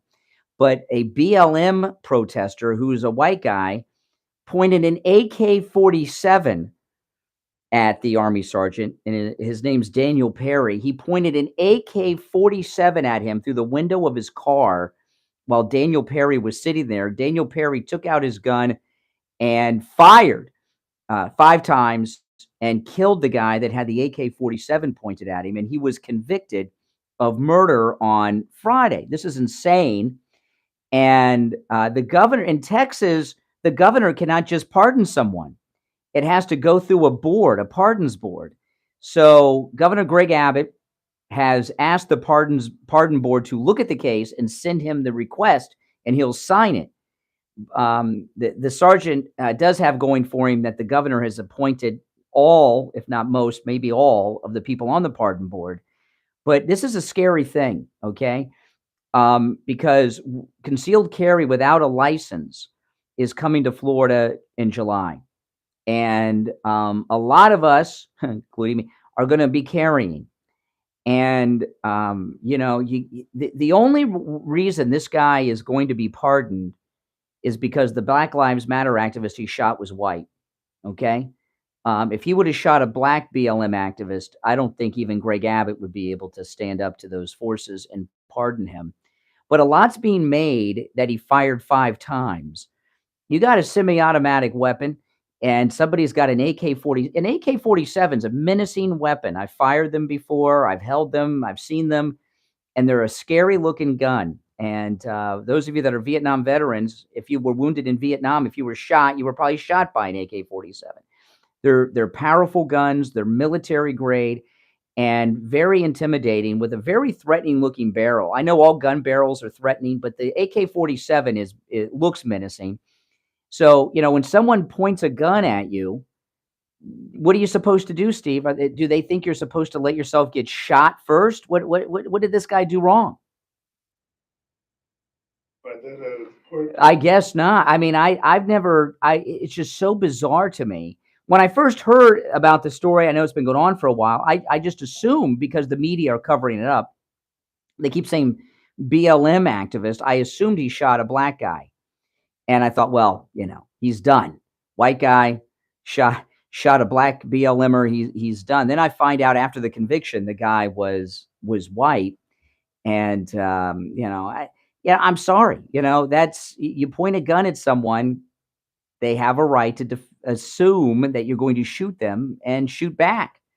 And when we have this new concealed carry law go into effect in July, I don't know if it's a good thing or a bad thing now, Steve. I know we got a lot of gun owners in the audience. I'd love to hear your thoughts on this.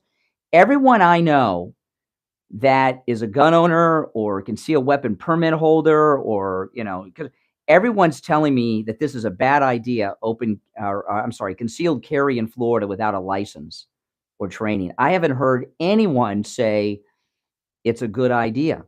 I'm excited about it, and I got my carry weapon. I'll start carrying in July. I'm gonna carry my 38, and my 38 it's got the internal hammer, so the hammer's not on the outside, so it doesn't get snagged on the on your clothes or anything. It's easy to conceal, easy to pull out. But anyway, any thoughts on this story out of Texas, or the new concealed carry without training or a license coming to Florida in July, on top of everything else we brought up on the program today? I'd certainly like to hear your thoughts and your opinions at 1-888-GO-CANE-1. 888-465-2631, 888-465-2631. And Steve, on the Budweiser, the beer people, I know we've got people in this audience who work in gas stations, convenience stores, grocery stores, and other types of stores that sell beer. I'd like to hear your thoughts and your observations on what's going on so far as Budweiser sales as well. Good morning. You're on the air. What's your name? Where are you calling from? Hey, it's Ben from Pompano. Hey, Ben. So I want to talk about touch on the 2 points you made with the Budweiser and the Austin, Texas shooting. First, with the Budweiser, the reason they're doing it is not because, they're a bunch of out-of-touch millennial marketing executives. They're doing it for the ESG scores. This is part of the S. What's ESG? What's an ESG score? ESG is environmental, social, and government. It's something that the United Nations started in the early 2000s, and it's been pushed by the World Economic Forum, where you're seeing all these companies go woke, because once they do, and this is why West Virginia banned it, is because they're given more preferential treatment from investors that they're trying to motivate to invest in companies that go along with, let's say, very left-wing progressive. You're right. It's a social justice score. A few years ago, Disney came out with Captain America, and Captain America was a girl. What was that? Captain Marvel, whatever that was. It was Captain Marvel, and it was a girl. And people, and I grew up with Captain Marvel. You guys remember Shazam and Captain Marvel and all that stuff in the 70s? Was a man, and now all of a sudden it was a woman. And people were saying, "Well, I grew up with Captain Marvel being a man." And she said, "If you're MAGA, I don't want you to come and see my movie." Can you imagine? And that's how liberals are. This program, this is obviously the Steve Kane Show, leans slightly to the right, if you've not noticed, and we're slightly partial to President Trump, if you haven't noticed. But a huge chunk of our listeners are liberals, and I want liberals to listen, and I think you do too, Steve. We don't tell people, if you don't agree with us, don't listen. That's insane. But liberals believe that if you don't agree with them ideologically, they don't want you to use their services or consume their products. Policy Right. of the Steve Kane Show, when we get to call-in segments, to put liberals and those leaning left to the front of the line. Always. So what? Open line. So what happens? You've got this chick that's running Anheuser-Busch, right? And she is basically saying, listen, if you don't like trans men representing the king of beers, don't buy our product. How does she justify that to a board of directors and shareholders? Well, that's the whole point. I mean, so a lot of they take over these choke points, right? So the board of directors, BlackRock is throwing all their weight behind ESG initiatives. And so when they're not answering to shareholders anymore. Because now there's all this money that's being reserved, and they're trying to change the entire paradigm where people are Wouldn't you now. like to hear somebody from management or somebody in the management chain at Budweiser give you? Well, they're welcome to call in. They're welcome to call in, Steve. Caller? Well, it depends. It depends. No, because a lot of these people, it's a filtration system. I mean, the people at the top of Disney don't, you're only getting there if you play ball. And the same thing with these large corporations. They're not going to let some MAGA person get to the top of Disney. They're going to let some left-wing woke person who, they have these DEI directors. Wouldn't you be interested in finding out the pragmatic problems they may be running into while instituting this? You assume they would tell you. First off, they're not going to talk to you, and second, they wouldn't tell you. Well, okay. All right. I really, I think at the highest echelons of these corporations, we shouldn't extend too much good faith. We've seen it time and time again with this. You think they would stop going woke, right? Because if you get woke, go broke. Well, if you throw out the question in the right way, you might get all kinds of interesting. Yeah, no, they're welcome to call in. Let me tell you this video that I made yesterday, going to the Walmarts and every place selling beer that was showing right now. My video I put up last night. This is the fastest growing video I've ever had on YouTube. Has over 331,000 people have watched it so far. Right? I promise you, the people at Budweiser, if they've not already seen it, will see this video today that I made. It's got that many views to it. And if you're with Budweiser monitoring the Steve Kane Show, you are welcome on this program any day this week. Whatever we have scheduled, we will cancel for you. But I'm not, and you can explain what went into this, because we're baffled here. But yeah. I was trying to scare you. No. But this is what I think is going to happen. See if you agree with this caller. Now, if you've seen my video, I'm wearing my MAGA hat into all these stores. What they will tell themselves, what these social justice warriors will tell themselves when they watch my video at the Anheuser-Busch corporate meeting this morning is, look at that MAGA blank, AH. Of course, blah, blah, blah, blah, blah, blah, this and that, and this and that. And I've already heard from some leftists, okay? Because what I showed in the video, Corona and Mick Ultra were cleaned out. No one's buying Bud Light or Budweiser. And they say, well, Corona and Michelob are owned by Anheuser-Busch. Okay, first off, nobody knows that. But people are making a conscious decision not to buy Bud or Budweiser. And they're buying other things specifically because Dylan Mulvaney, this transgender person, was promoting Bud Light, not Corona, not Mick Ultra. People are making a statement. But they'll tell themselves, well, we're selling more Corona. We're selling more Mick. It is a gift. They're welcome too, Steve. Dylan Mulvaney, they're all welcome. Everyone's welcome. But do you think Dylan Mulvaney is going to come and talk to us, caller? No. Or the CEO of Anheuser-Busch that made this decision? I've been doing this. Steve, I think Steve. I think Steve may be the only person in this audience, in this community, who's still drinking Bud and Bud Light, because it sounds like you've been drinking it this morning if you think they're coming on the show to defend themselves. But they are all welcome, Steve. All right, caller, final word, then we'll break. I'll just invite everyone in the audience to look at Glenn Beck and his breakdown of ESG, and a lot of this woke nonsense from corporations. ESG, that sounds like what they have in the Asian food, but the social justice score. All right, listen. Yeah, I know. I said it sounds like. All right, we'll be right back. The cold, hard truth. Delivered morning 6 to 9 right here on The Steve Kane Show. Just because you're getting older doesn't mean you have to feel older. This is Brian Craig, and I want to tell you about my anti-aging doctor, Dr. Mitch Matez at the Bio Station West LA, and hormone replacement pellet therapy. Hormone replacement pellet therapy is all natural. What it does is restore your hormones to where they were when you were in your 20s.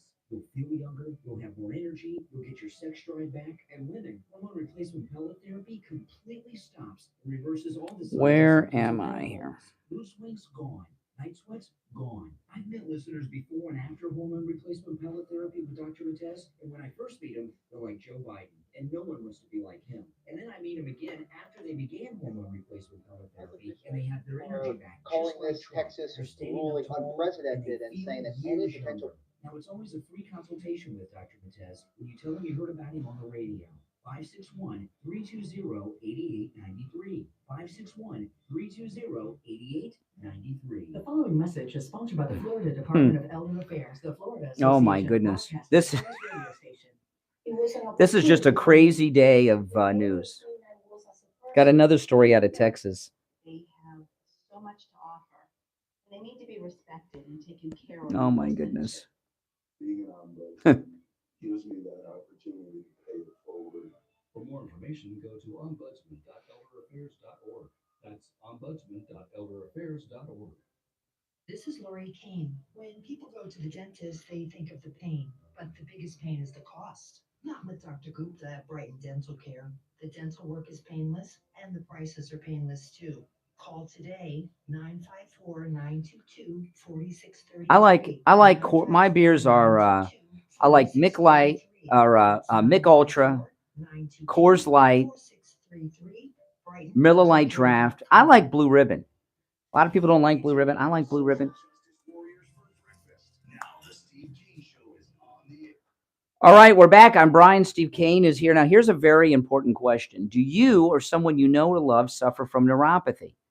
Let me tell you, neuropathy, your doctors, unless you've gone to Lighthouse Medical, your doctor has said there's no treatment. You got to suffer with all these neuropathy symptoms, and it literally is torture. I'm going to go through the list of terrible things that neuropathy sufferers suffer with in a moment. But back in the days of waterboarding in Guantanamo Bay, which they say was not effective, and I'm serious about this, this will sound like a joke, I'm not joking.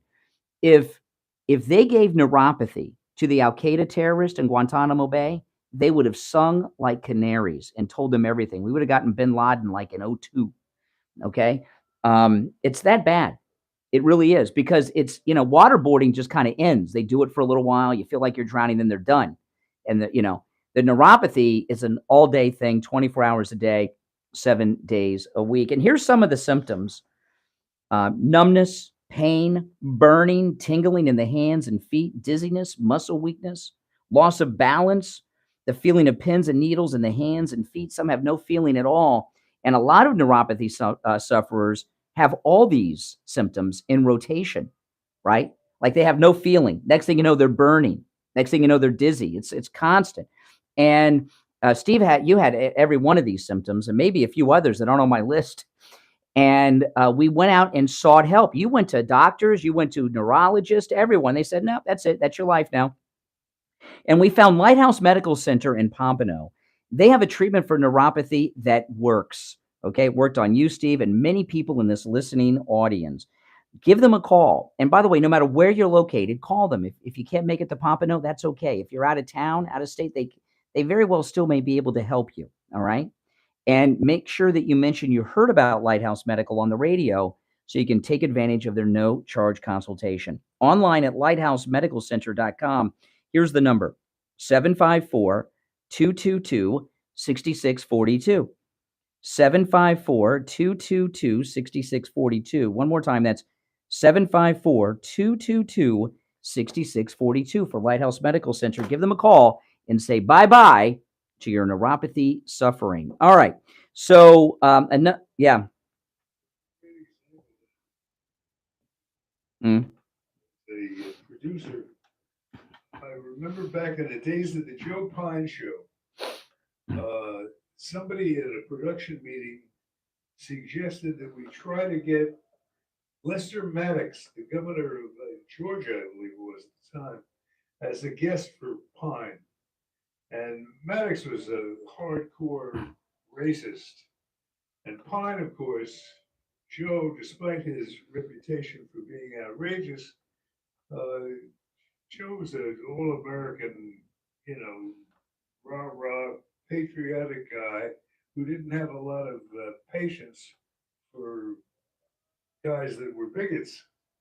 So we were at the production meeting, and I said, let me call the governor in Georgia and see that. He said, no, he's not coming on the Joe Biden show. He knows better than that. And son of a gun called the governor's office and said Joe Biden would like to interview him on national television. Would he be willing to fly, by the way, at his own expense? That was the cutest part of the whole deal. Would he like to fly to California and to do the interview in person? And Maddox was all excited about it. He accepted on the spot, and nobody could believe it. Yeah. Lester Maddox was going to do the Joe Biden show, and Joe had him on for about 15 minutes, and it ended with Maddox walking off the spreads. But it was there a lot of things that. Steve, you can call. I'll call. Okay, this is what Steve. I will call Budweiser today. Okay, so so you can act like this. But you can call too, but they're not coming on. But we'll find out. I don't know. We'll call. You can call. I'll call. Everybody can call, and you can call Dylan Mulvaney too, and we can ask them to come on. But I'm telling you, things are different today than they used to be. The left will not talk to conservatives any longer. They won't do it. It's not like it used to be. It used to be that way. Well, you've got a phone. You can call Budweiser. I'll call Budweiser. You can call Budweiser. I don't have Dylan Mulvaney's phone number. Maybe somebody in the audience does, but you can call Tuesday. All right, let's take some calls. Good morning. You're on the air. What's your name? Where are you calling from? Good morning, Brian and Steve. This is Bill from Sanford. I'm doing fine. I have a question. That sergeant that got charged with murder, which I don't. Convicted. No. Convicted, and on Friday, convicted of murder. Yes.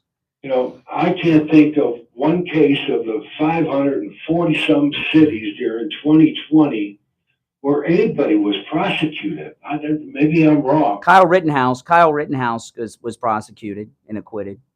Who? Kyle Rittenhouse. He remember he shot those Antifa activists. Well, other than that, I mean, you had an innocent person, but it doesn't make sense. Oh my God, they just go after the Republicans. Well, here's the thing. I've talked for years, and Steve has told me I shouldn't do this, and I have talked for years about how I do not carry a weapon. Okay, I'm unarmed, and I do not carry a concealed weapon. And I've been very vocal about that. And the reason that I don't is pretty simple. If I had to use my weapon in self-defense from someone trying to hurt me, who would that be, caller? Someone from one of these liberal victim classes, like those guys that were going to rob me with my scooter a couple weeks ago. Not a moped, my MAGA scooter. Okay. My MAGA scooter. That's correct. My MAGA scooter. No, it's true. It's true. And it's in the repair shop right now. I'm going to have it back this week. But those guys that were trying to rob me, that were about to rob me, if I would have had my gun with me, I probably would have drawn it then because they were scary. They were definitely looking to roll me, take my scooter. Who knows what they're going to do to me?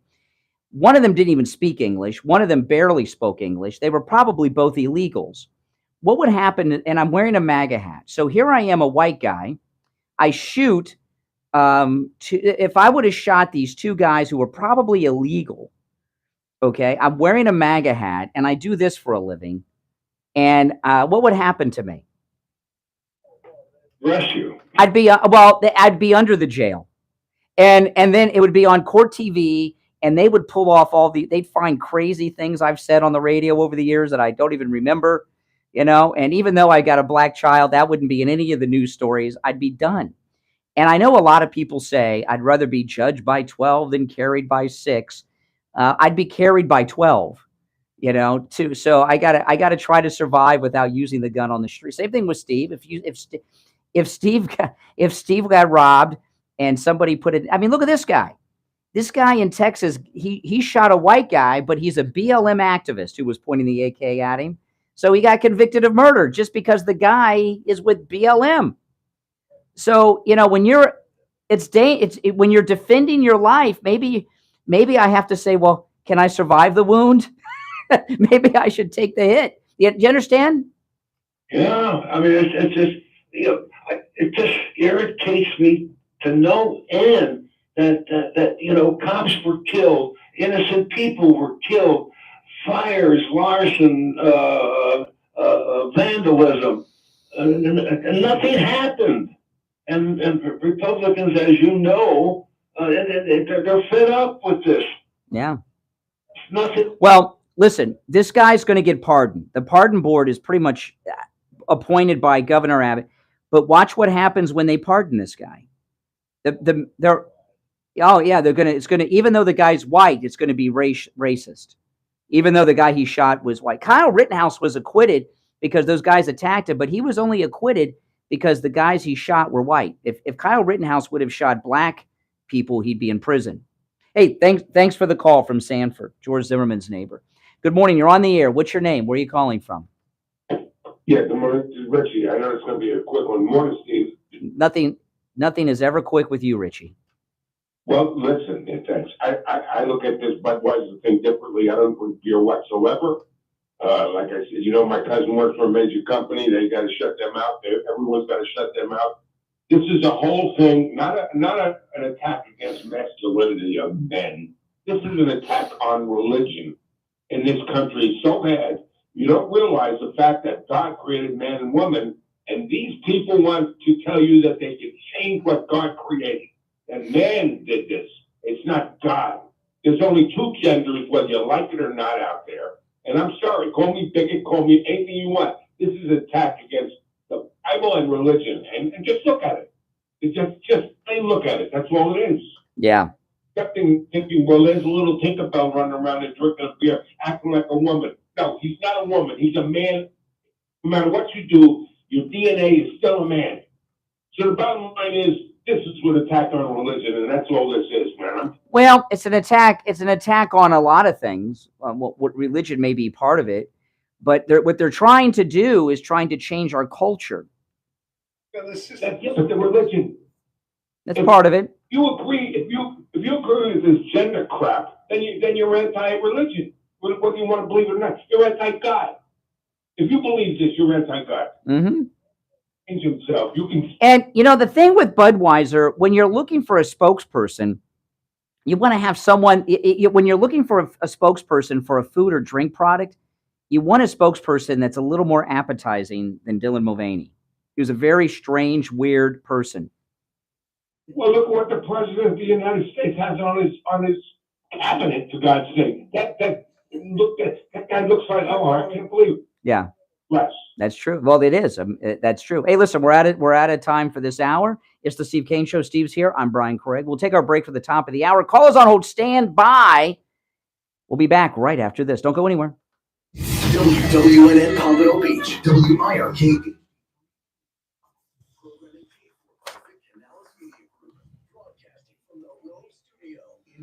Oh, my goodness.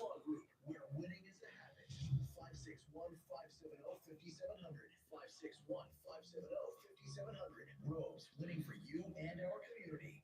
Your home for the Steve Kane Show.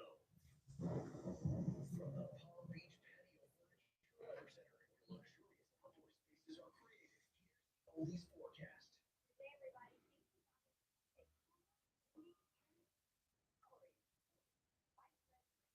Oh, my goodness. I know. These are crazy stories today, aren't they? They're insane stories.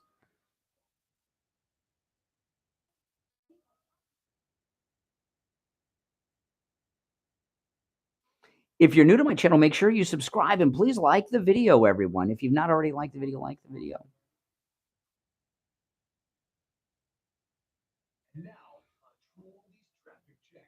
Brought to you by the Palm Beach Kennel Club. Look out for an accident. Okay, I've got one. What do I have left?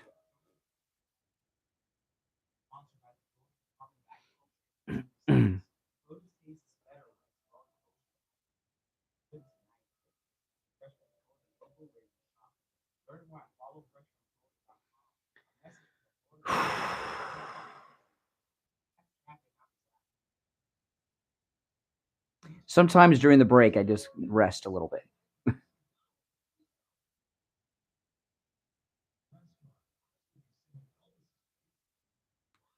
Who thinks they are? I'm in Florida. Who in the chat room thinks they're the furthest from Florida where I'm at? Let's see.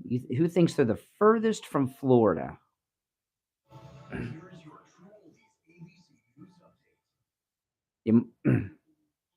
Mars, yeah, that's pretty far, Dan.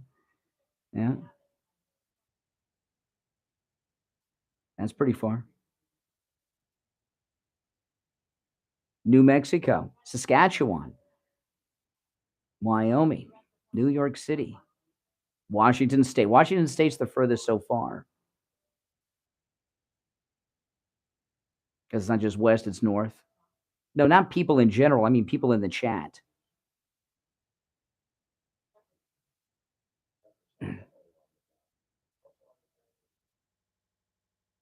North Carolina's far. North Cascades, Washington State. Wow. Saskatchewan, I'm not sure. Is Saskatchewan, where in Canada is Saskatchewan? In America, we don't learn the geography in Canada.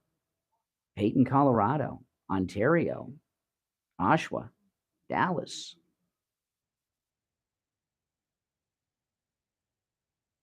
Antarctica. You're not in Antarctica. No, where you actually are, not a place someone could possibly be. Where you are now if you're watching. South Jersey is pretty far. I'm in South Florida.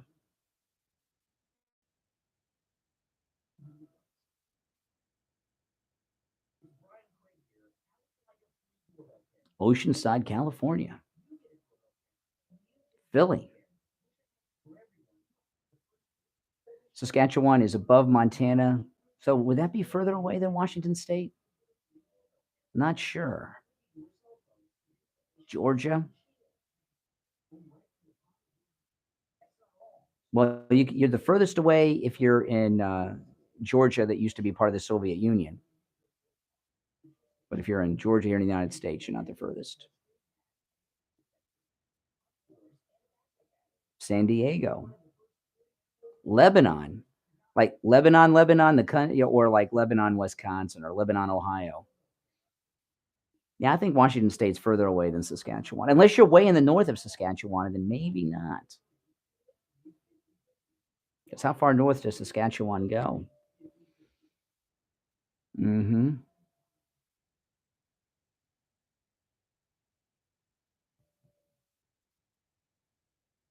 I would say Lebanon is the furthest away.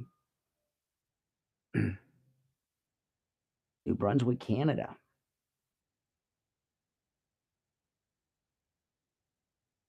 Your son took his family to Disney.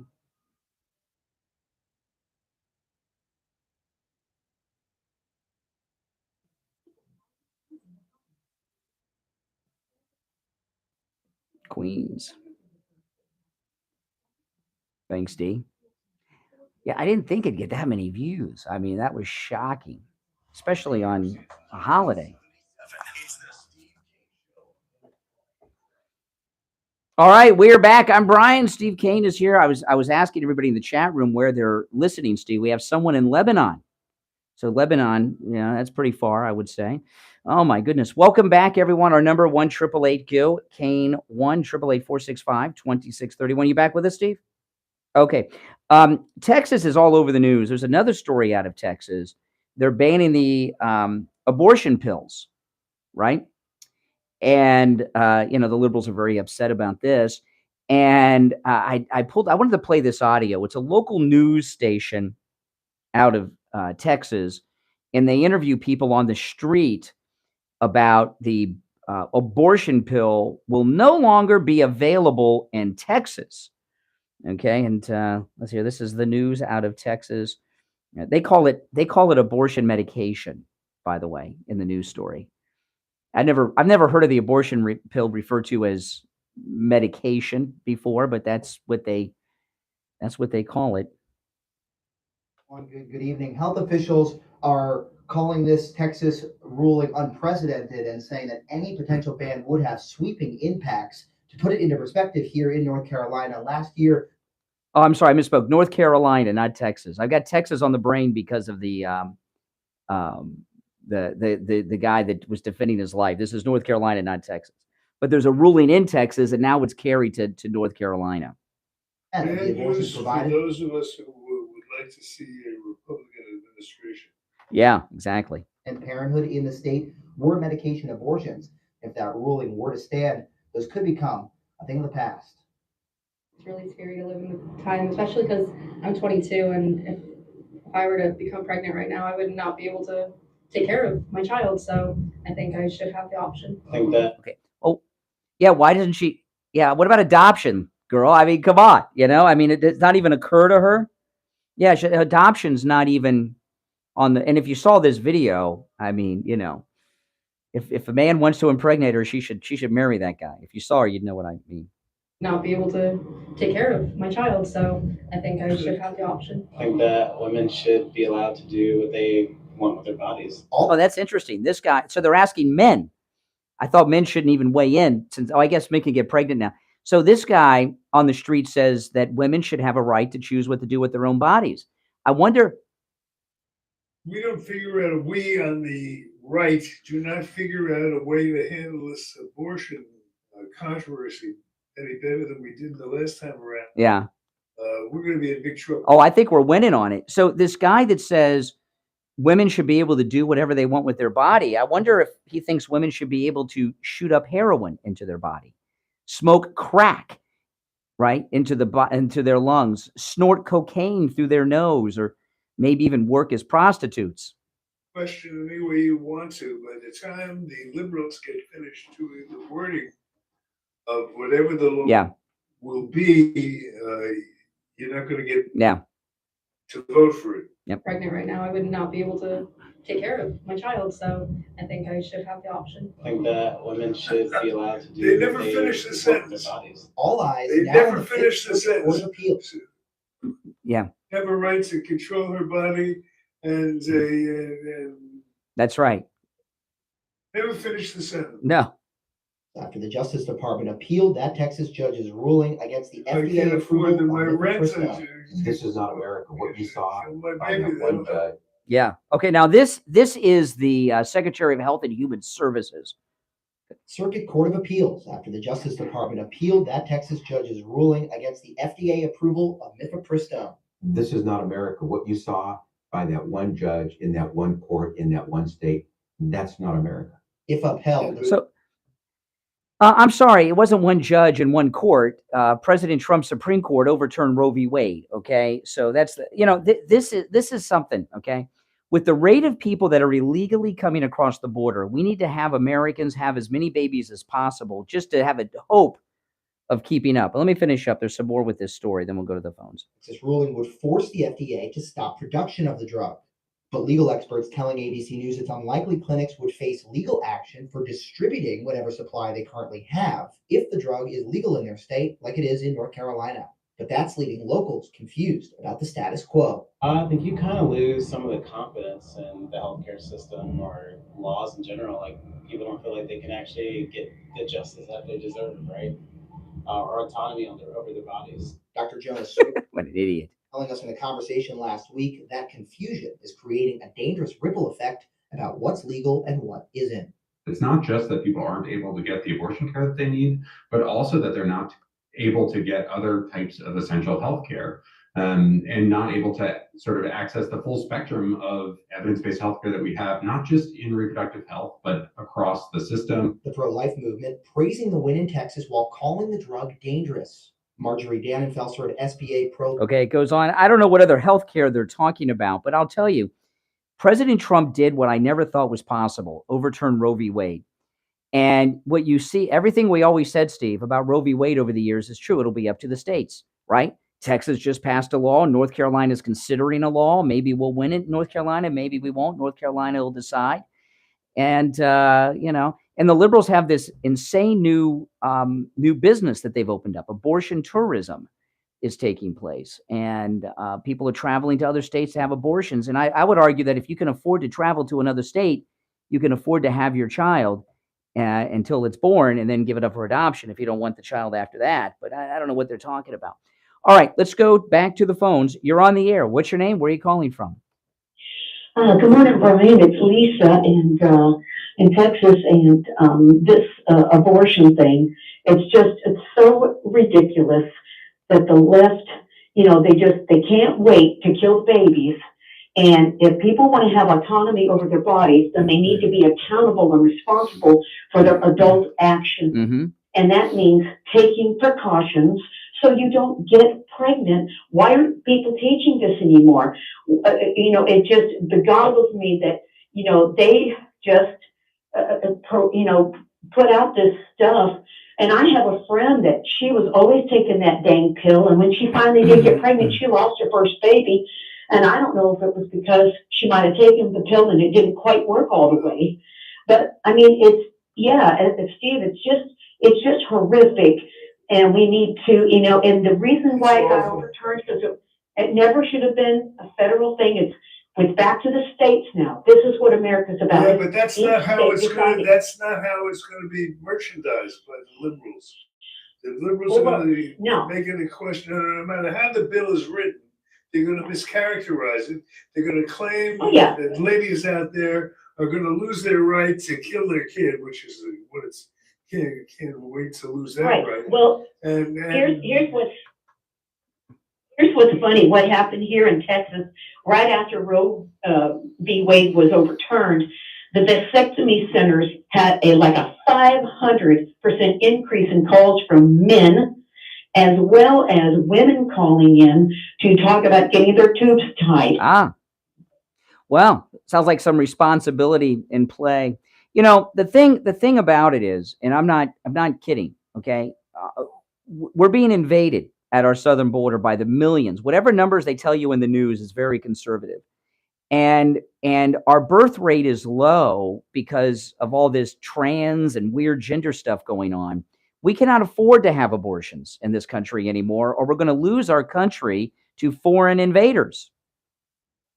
Right. And when you were talking about a couple weeks back about the highest death rate of children was automobile accidents.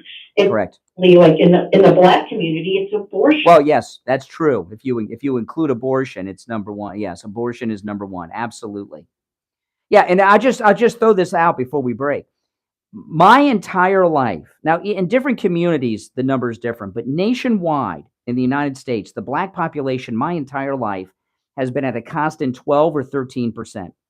And I know it's higher in some areas, but nationwide, 12 or 13%. And the reason for that is abortion.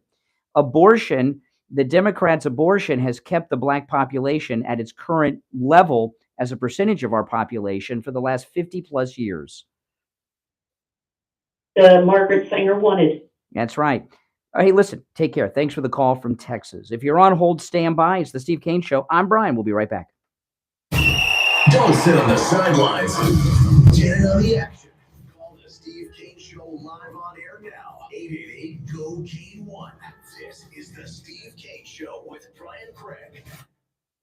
Experience awe-inspiring landscapes and traverse the Great Canadian. I was just going to do that commercial. Rocky Mountaineer Train with bi-level glass dome coaches, August 15th through the 20th. The only passenger rail service that runs on the historic rail route connecting Canada from east to west. Are you ready to embark on this unforgettable journey? Head to briantrain.com and request a brochure. Book your spot now and make memories that will last a lifetime. That's briantrain.com and request your brochure. Brian Craig here with a question for seniors and those who care about them. How would you like to have instant access to a healthcare advocate at the touch of a button? Would that make life easier for you? You can with I Will Advocates. I Will Advocates will help you set up doctor's appointments, help with your pharmacy, even deal with your pharmacist to make sure that you have your prescriptions. They'll help you find a doctor, including a specialist. If you've been billed improperly by a doctor's office or a hospital, they can help you with that too. They'll even be your advocate when you're in the hospital to make sure you get the care you need and the care you deserve. And that's just the beginning of what they do. I Will Advocates takes care of all Steve Kane's healthcare issues too, and they can do the same for you. I Will Advocate clients are family, and they give back for their family when you need them the most. Call Debbie at I Will Advocates right now. Toll free 1-877-275-2326. 1-877-275-2326. 1-877-275-2326. Hi, it's Scott Simmons from Florida Weekly. This week, we explore the cost of universal school vouchers, and we look into who's using them. A Venezuelan modernist gets his due in a Boca Museum show, and TV newscaster Ashley Walters' art goes on display at Lighthouse Arts Center. Read these and other stories in Florida Weekly. Available throughout Palm Beach County. Available online at floridaweekly.com. Tom Laporta here from Laporta Contracting, Roofing and Building Restoration. We have been in the roofing and construction industry for 40 years. We are originally from Connecticut, where our values and work ethic is second to none. We install all kinds of roofs, from asphalt shingle, clay and concrete tile, standing metal seam, slate tile, and flat roof systems. We work with homeowners, HOAs, commercial properties, and churches. We are state of Florida licensed roofing and general contractors. At Laporta Contracting, family is what we are, and roofing and restoration is what we do. We help guide our customers to a successful outcome by constantly informing them every step of the way. At Laporta Contracting, let our family take care of your family. Call me on my cell at 954-604-4602 or visit us on our website at laportacontracting.com. Hey guys, in the chat, tell me what your favorite MyPillow product is. Because I know you guys, a lot of you got MyPillow stuff. Tell me what your favorite MyPillow product is. With Brian Craig. Listen in the Palm Beach on 95.9 FM, the Treasure Coast on 106.9 FM, hear us in Boca on 95.3 FM, Fort Lauderdale on 96.9 FM, and anywhere in the world at TrueOldiesFLA.com.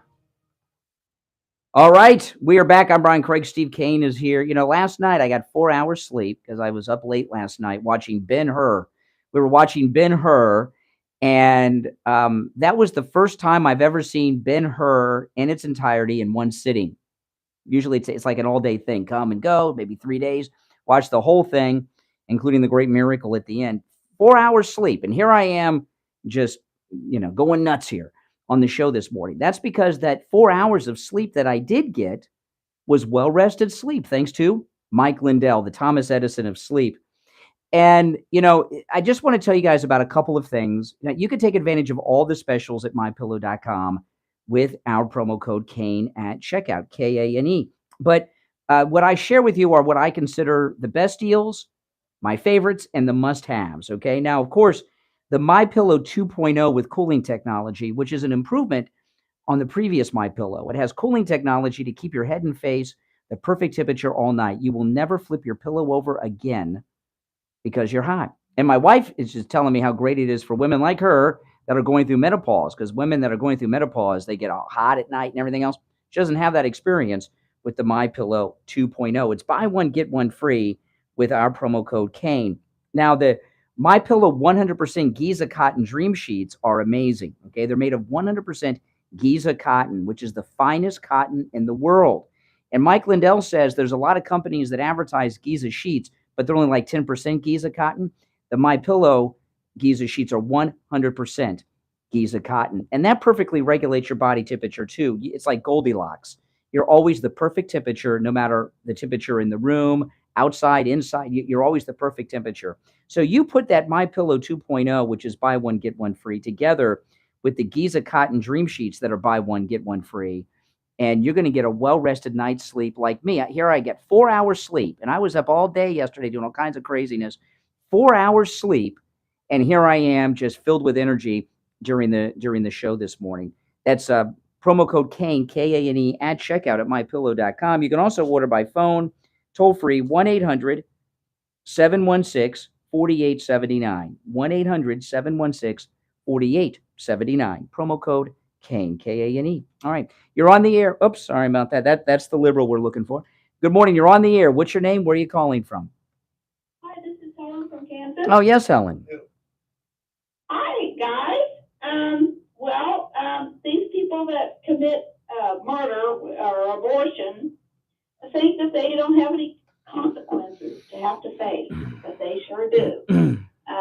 Revelation chapter 6, verses 9 through 10. And God says, and when he, which the Lord Jesus Christ, had opened the fifth seal, we're living in the time of the fifth seal, I saw under the altar of God in heaven, the souls of them that were slain or murdered for the word of God, and for the testimony which they held. 10, and they cried with a loud voice, saying, How long, O Lord, holy and true, dost thou not judge and avenge our blood on them that dwell on earth? Their blood is going to be avenged. God. Well, let me tell you. Okay. All right. Now, this is, by the way, Helen, thanks for the call. President Trump has a new ad out, which I'm going to play in a moment, his new campaign ad, which you'll hear for the first time in just a moment. But before we do, most of the people that there's a big difference between the people that commit the abortions. Notice I say, commit, not perform. Perform is what you do at the ballet. That's artistry, right? And those who have them are two different things. Most women that have abortions don't know what they're doing, okay? They've been brainwashed their entire life by our liberal society to tell them that it's not a life, et cetera, et cetera. And most of them have no idea what it is they're doing. So I don't really attack the women that have them, and mainly because of that. That's different than the people that do it for a living. Now, President Trump over the weekend released a new campaign ad, and I probably haven't heard it. Have you? You probably haven't seen it on TV yet, Steve, have you? No, I'm going to play it here right now, and I imagine this is the first time most everyone has heard this ad, and it's pretty good. And this is an ad that was released after the indictment last week in New York. It's a pretty good one. Idiotic, small-minded prosecution. This will likely all backfire. In fact, it already is backfiring. Americans are very smart people, and they see what's going on. This is a persecution disguised as a prosecution. I would dismiss it on its face because it fails to state a crime. The only crime that I've committed is to fearlessly defend our nation from those who seek to destroy it. And now these radical left lunatics want to interfere with our elections by using law enforcement. We can't let that happen. With all of this being said, and with a very dark cloud over our beloved country, I have no doubt, nevertheless, that we will make America great again. Yeah, it's a pretty powerful ad with great video that he has on it, because it's a video ad. He posted it on True Social. And, most of the ad is about this legal case. And here we are a week since the indictment was Monday, right? It was last Monday. It's been a week. I have not heard, even on the liberal channels, a week into this, and I think you guys will agree, I haven't heard a single legal expert on television, even a liberal one, say this was nothing but a no case. I haven't heard one person say that's a legal person that this is a credible case. Right? I mean, that's amazing. And yeah, I mean, even on the liberal channels, the one guy whose name I can never remember. Remember that FBI director? He came in briefly after Comey was fired, and Trump fired him like the day before he got his pension. I forgot that guy's name. Even that guy on CNN was saying there's no case here, and he hates Trump, right? Like nobody's business, like Romney hate, and that says a lot about this. And yeah, even John Bolton says there's no case here, who hates Trump like the plague. I mean, that's amazing, Now, Dershowitz is predicting a conviction in New York, even though there's no case because, we got corrupt Democrats up there. But I'm starting to think this isn't going to make it to trial, Steve. I'm really starting to think that. Yeah. Yeah. Yeah. And no doubt about it. Now, listen, we're going to take our break for the bottom of the hour. When we come back, we'll take some more calls or some other issues to touch on too. You're welcome to call in about anything and everything we brought up so far on the program this morning. And this was a very, very busy and hot news weekend, even over Easter, which is usually a time when there's not a lot of news. Yeah. And well, the left try to do what they do over holidays. They think no one will notice, but we are always watching. Our number is toll free. 1-888-GO-CANE-1. Did I say Michael Bolton or John Bolton? Same thing. They're both just as credible. 1-888-465-2631. It's a toll free call no matter where you're listening to us. Now, if you miss a part of the show or you miss a show, you can catch our program on our radio station website, trueoldiesfla.com. Every day, about an hour after we sign off, the entire radio show is uploaded to trueoldiesfla.com. Maybe you want to hear your call. Maybe you called in, want to hear your call. trueoldiesfla.com. And the shows are archived up there, too, forever. We'll be right back. Making morning radio great again. It's the Steve Kane Show. All right.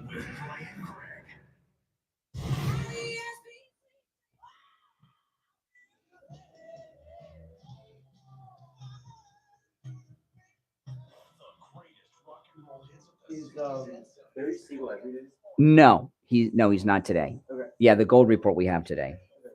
Yeah, in the next break.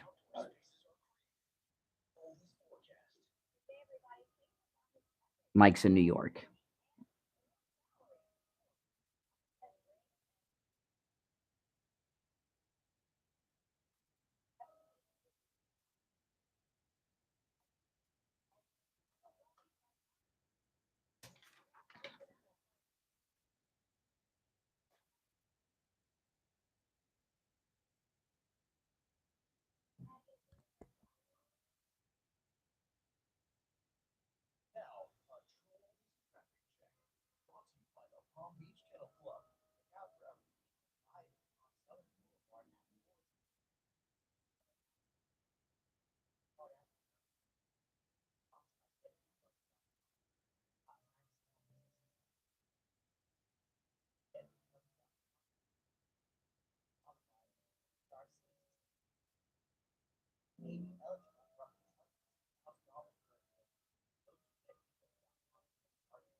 We'll be coming back shortly. I got some more things to touch on when we get back.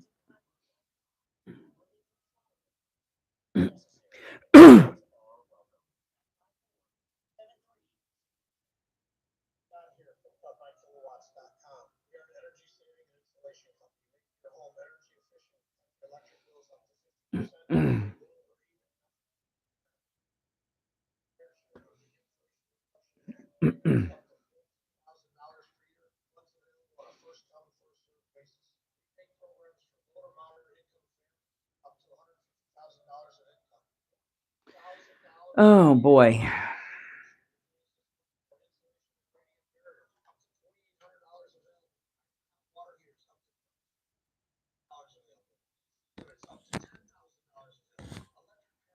So I saw a couple of people said their favorite My Pillow product is the 3-inch My Pillow mattress topper. That's absolutely amazing. I agree. That's a life-changing thing.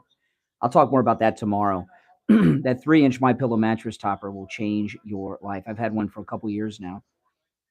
2 years this month.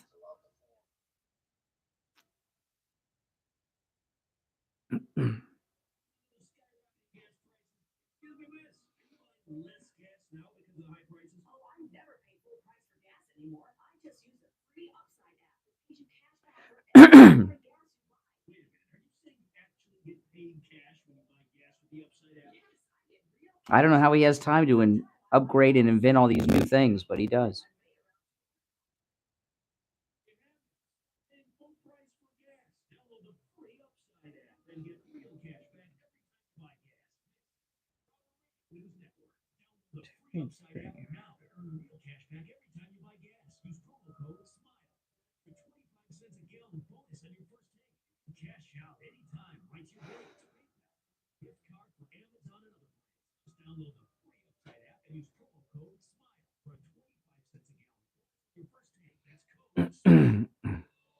You're a Florida homeowner, and you know that real estate is selling for the highest prices ever. With so many listing their house, you want your house to stand out above the rest and to get top dollar. That's where licensed real estate agent Elena Castro comes in. Yeah, a little cloudy and rainy today in Florida. Since 1964, working with homeowners, buyers, landlords, and tenants for over 18 years, Elena Castro knows Florida real estate and has a proven record of smooth transactions, as well as top negotiation talents. When you list your property with Elena Castro, she knows the right listing price to get you multiple offers, so you accept the offer you want. And if you're looking to buy, she can help you with that too. Give Elena Castro a call right now.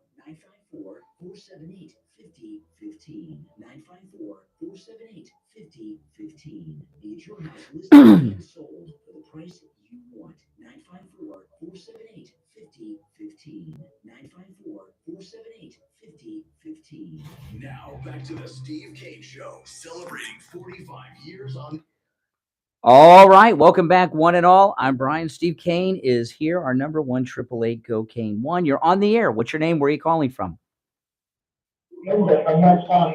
Okay, speak up. You got to turn the volume down of your radio in the background. Yes, hi. The bottom line, what I think is the women get pregnant just to have more benefits. Okay, number one. Number two, why aren't they using protection? Protection. Oh, you're talking about the abortion? I don't know. The people they interviewed in that story, I was surprised there are people that have sex with them at all. So but why they don't use birth control, I do not know. I'm telling you why. They want benefits, more money for the children. Oh, okay. And all right, that's what I feel. I don't know, but so if they want benefits, why are they having the abortion then? no, certain class does it with that. They don't have the abortion. Yeah. Okay. Incest, you have to have an abortion. The incest of rape, you have to still have that. This is not a man, Steve. This is a woman that we're speaking to. Whatever. Exactly. Oh my goodness. And by the way, you do not have to have an abortion when you are a rape victim. That is not true. Okay, so there's I'm sure you guys have seen this story of the leaked information from the Pentagon on the Ukraine war in Russia. Have you seen this story? No. Oh, you'll see it today. It's a big one. No, really, we're pulling. No. So no, there's a story out that is such fake news. Okay, that there was an intelligence leak. No. There was an well, depends. If you're a crook, it's a good news. There's an intelligence leak out of the Pentagon on intelligence operations talking about military strength in Ukraine.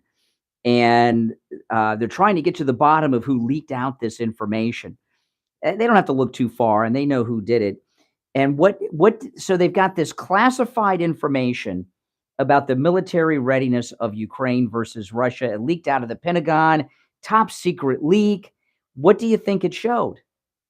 Think about it, guys. What do you think it showed? All these documents, and they're very detailed about it. The documents were apparently photographed. One of them was even the daily CIA briefing on the current status of Ukraine. So what could it show? Could it show top secret things and where to hit them and all that? It showed, this is what, so you've probably seen the story about the leaks out of the Pentagon, these stolen secrets, some spy. Leaked Pentagon papers show that Ukraine's air defenses will be exhausted by May 23rd, leaving Putin free to send in fighter jets. And it shows that the $2 billion in U.S. aid is not enough to save Zelensky's army. We've got to send more money. And again, just send the money that they promised. That's all. Well, what this story is about, Steve, it's a fake. See, since the MAGA Republicans control the House, they can't pass any more spending.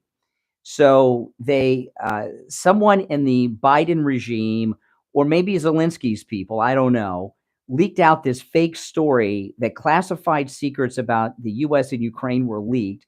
And these secrets that were stolen by these spies that they're looking for show that they need more money sent to them, that they're out of money over there.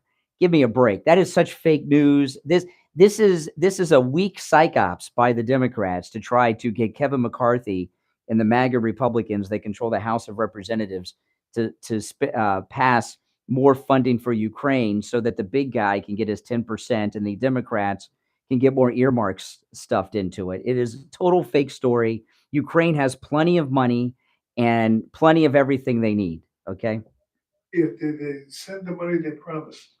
Well, listen, the big guy's got to get 10%. Hunter, he's got a few habits, a few vices that are expensive, and they got to get their cuts first in the Biden family. I am embarrassed that we have the most corrupt man ever to be president of the United States. This is for me.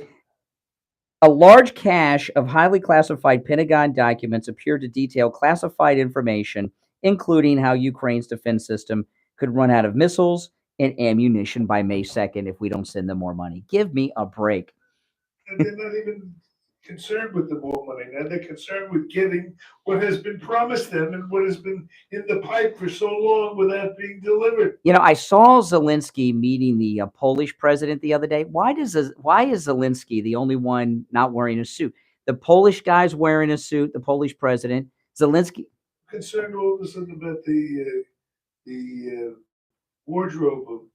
Well, because it shows how fake everything about Zelensky is fake, right? There were no secrets stolen from the Pentagon. This is a lie. You can't do that with me. I'm not going to go there. You're gonna. Zelensky's fake. No, it's just a lie. It's all a fantasy. Steve, listen. Zelensky and his wife are meeting with the Polish president and his wife, right? The Polish president's in a suit. The two first ladies, including Zelensky's wife, are dressed like Melania, and he's sitting there dressed like Antifa, in the sweater and the khakis, so he can look like like he's fighting in the front lines of the war against Russia. It's all imaging, like when Castro wore green fatigues his whole life, I don't think that there's much fighting at all. I think there's some border skirmishes going on. But if there was major combat going on, they would be showing this to us. And Zelensky should put a suit. It's time to put the suit back on, Zelensky. Come on. If Kiev is so dangerous, why are all these people going there all the time? It's ridiculous. And though this is the thing I always refer to as Castro, because Castro wore green fatigues until the day he died. And the reason he did is because the revolution was always being fought. And that's why Zelensky wears the Antifa clothes with the Castro beard, and I never see any dirt on them. So supporting Putin here. No. But Steve, there were no secrets stolen from the Pentagon. This is a Democrat con job. to try to get more money out of the U.S. Treasury sent over there so that Biden and the Democrats can take more money from the U.S. Treasury. That's all that's about. This whole classified secret stolen from the Pentagon story is fake news. Now, maybe I'm wrong. I'll throw it out there to the listening audience. I'd like to be wrong, but I don't know. Well, let's throw it out to the court of public opinion. 1-888-GO-CANE-1. And why is Zelensky not wearing a suit still? The viewers. Well, Steve, it's tax time this week. We're all paying taxes to Zelensky. Yeah, but Putin isn't taking our money. Zelensky is. Really? Putin's not taking our money. No. Well, we're not fighting against anyone. We're just giving Zelensky and his crew a bunch of money, and I don't even know where that money's going. But as we approach the tax time of year, Ukraine, that has become the 51st state, is taking our tax money. That's good. Well, I'll give out the number and see what you all think in the listening audience. 1-888-GO-CANE-1, 888-465-2631. Before we go to the phones, though, I want to talk about this incredible train trip through the Great Canadian Rockies on the Rocky Mountaineer train from August 15th through the 20th. This is absolutely amazing. This is a double-decker train. It goes completely across Canada from the east to the west. The top deck has a glass dome. As you're going down, so you can see everything, and it's beautiful. The train goes through tunnels, the Continental Divide, mountain passes, crosses over canyons. There's upscale, elegant food, incredible wines on board. The tour ends in Vancouver. So what you want to do to get all the details, go to briantrain.com. And when you go to Brian Train, request a brochure, you'll get all the information on this incredible train trip. The Rocky Mountaineer is the only passenger train that runs the historic rail route connecting Canada from east to west completely in one shot. It's absolutely amazing. And those Canadian Rockies, this is the perfect time of year to do it as well. It's the summertime, and the temperature is perfect and cool through the Canadian Rockies. There's also award-winning service from the host of this trip who attend to your every need, including entertaining you with stories about landmarks and wildlife sightings along the way. Okay, this is a great, great opportunity. Another one of those bucket list kind of trips. It's an unforgettable experience of traveling through mountain passes, dramatic canyons, towering peaks, incredible scenery, wildlife, and is perfect for anyone that loves nature, looking at beautiful landscapes, or just a little adventure. So go to briantrain.com and request a brochure. That's briantrain.com and request your brochure. All right, we're going to take our last break of this Monday, come back with the Gold Report and much more. Don't go anywhere. Back after this. The cold, hard truth. Delivered morning 6 to 9 right here on The Steve. All right, and it's time to check in with William Youngerman from the offices of William Youngerman Incorporated with the first gold and precious metals report of the week. William Youngerman, how the metals starting the week off? Starting off, giving us a little bit of a buyback, kind of pulled back off after last week's 6 positive week increase for gold. Gold closing out the week at $2,006.60. Silver closed out last week at $24.97 the ounce. Platinum was at $1,007, and palladium closed at $1,400. As I said, we have a little bit of a pullback. Overnight, we saw gold trading in a range of $1,988 to $2,006. And right now, it's at about $2,001. That's down $5.60. We did break through that support level of 2,000 after holding above 2,000 for 3 days last week. We'll see how that holds today. Very important to see if we can close above 2,000 today, but it wouldn't be surprising if we did pull back a little bit after this nice gain that we've had over the last 6 weeks. That being said, the U.S. dollar continues to work lower, a little bit up today, but has been on a trending much lower for several weeks now. Silver right now at $24.95. That's down 2 cents. Platinum at $1,002, down $5. and palladium down $10 right now at $1,390. And what we've seen in the last few weeks is all the dips have been met with a lot of physical buying. So we'll see what takes place. Yeah, what are the best deals on gold and silver you have today, William Youngerman? Best deals on gold right now are your kangaroos from Australia's Perth Mint in the 1 ounce gold coins. 1 ounce bars are still a great buy. Silver, we have Philharmonic 1 ounce silver coins, beautiful silver coins, and these are we're selling for the same price as just the silver rounds, non-government issued coins. Wow, wow. These are great values there. 100 ounce silver bars are still a great buy, and platinum still remains very cheap. So platinum coins are a great value also. Yeah, you know, and those of you that are new to the metals, when I ask William Youngerman what are the best deals on gold, silver, platinum, I'm asking him which gold, silver, platinum products that you can buy that you get the most metal for your money with, and that's what he's sharing with you. That's a pretty good deal on all of those. William Youngerman Incorporated is located on the first floor of the Bank of America building in Boca, just east of US 1 Federal Highway on the south side of Palmetto. The address, 150 East Palmetto Park Road in Boca. He opens up weekdays at 10 a.m. Online at williamyoungerman.com, or give him a call, toll-free, 1-800-327-5010. And remember, no matter where you're located, if you can't make it into the shop, you're somewhere else in town, somewhere else in Florida, another state, or even another country, you can do business with William Youngerman no matter where you are in the world. 1-800-327-5010. 1-800-327-5010. All right, William Youngerman, we'll talk tomorrow. All right, back after this. We take on the social justice warriors for breakfast. Now the Steve Kane Show is on the air. All right, we're back. I'm Brian. Steve Kane is here, starting the week off with just all kinds of crazy stories going on. Our number one, 888-GO-KANE-1. You know, there's two stories here that I know people are going to connect. So this is not some big connection that I'm making. I think everyone's going to make this connection today. Everyone knows that TikTok is China and it's spyware doing all kinds of terrible things that should be banned. And many governments and states and municipalities are banning TikTok. In fact, even the federal government has banned TikTok from government devices and many government agencies. You've seen all those stories.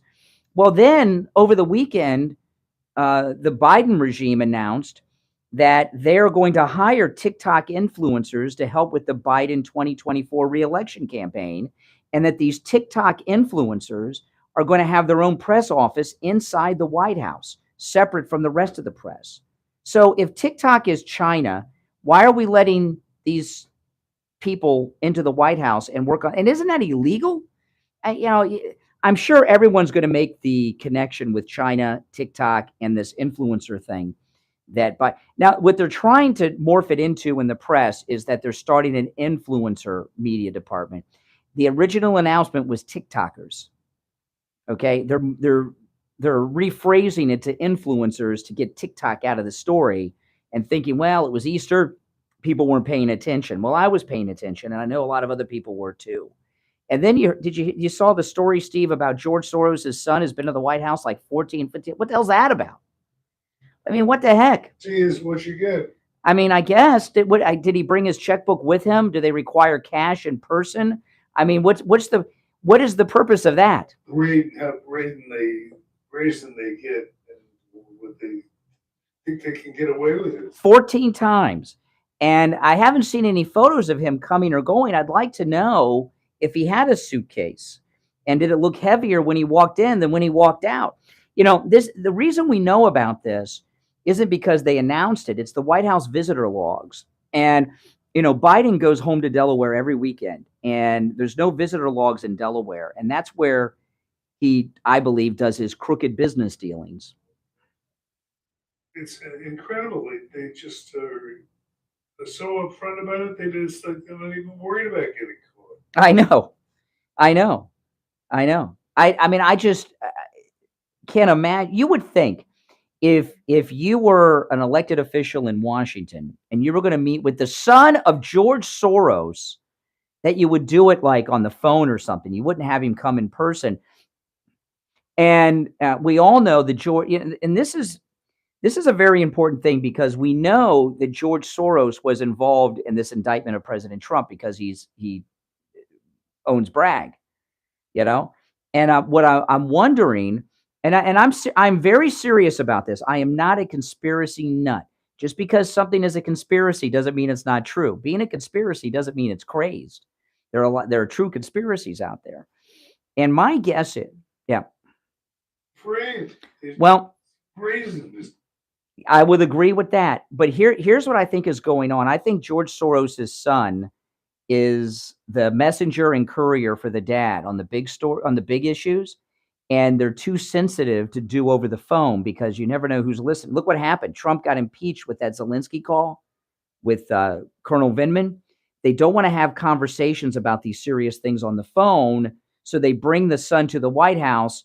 They do it in private. There's no transcript of the conversations. In a phone call at the White House, there's ears and a transcript. So the purpose of him going there is very devious stuff. So I don't have the time. Seems to, I mean, the word that let's describe it is brazen. I mean, there's no shame. Yeah. It's like they've hired a public relations. Yeah. Yeah. And you know who else likes to have him over is Whitmer. She likes to have Soros' son stop by too all the time in person. But the trips to the White House, what I'd like to see someone do in the press, I don't have the ability to do this. They do, okay, because they got all the details and everything else, and they've got a staff. What I'd like to find out is a timeline of Soros' son going to the White House compared with other major news stories. Okay, and I want to find it because I suspect, like I said a moment ago, the son is the direct messenger for the dad. And they got to go for these big things. They got to go in person. So there's no transcript. Phone calls, there's transcripts. Zoom meeting, there's transcripts. If they go in person, there's no transcript and they can meet in privacy. And I think that the son goes there to give the messages to Biden or whoever else on the team over there takes the messages from Soros. I think that's how these things are handled. And the media are all, reporting the story that he was there 14 times. But all the stories I saw are very surface about how outrageous it is without getting into the deep story about why. Now, I want to tell you guys, I'm so happy that this offer is back. And what I'm talking about is the Sloman's free home security system and free doorbell camera with professional installation. I have this doorbell camera. I love it. I talked to you guys about how when we were on our cruise a couple months ago, my wife can't travel. And, we had family staying with her, but it was nice for me to know that I always knew who was coming and going from the house when I wasn't home. And you can get a free doorbell camera if you're one of the first 40 listeners who call 1-833-283-5050.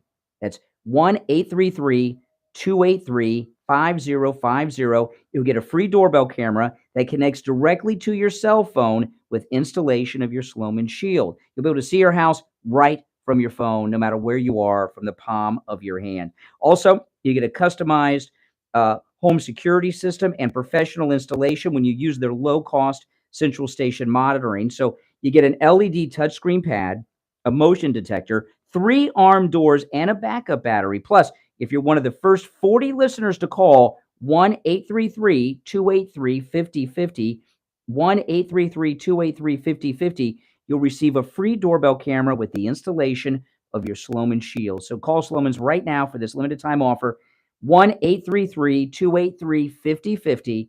That's 1-833-283-5050. All right.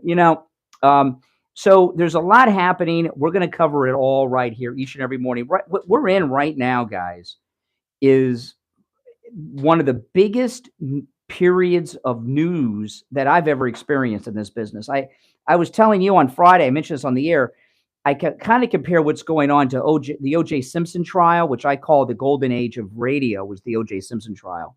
But that was one story. I mean, there were a lot of angles and things were developing every day. Right now, we have so many balls up in the air on so many different stories that are very important as we're coming into election season.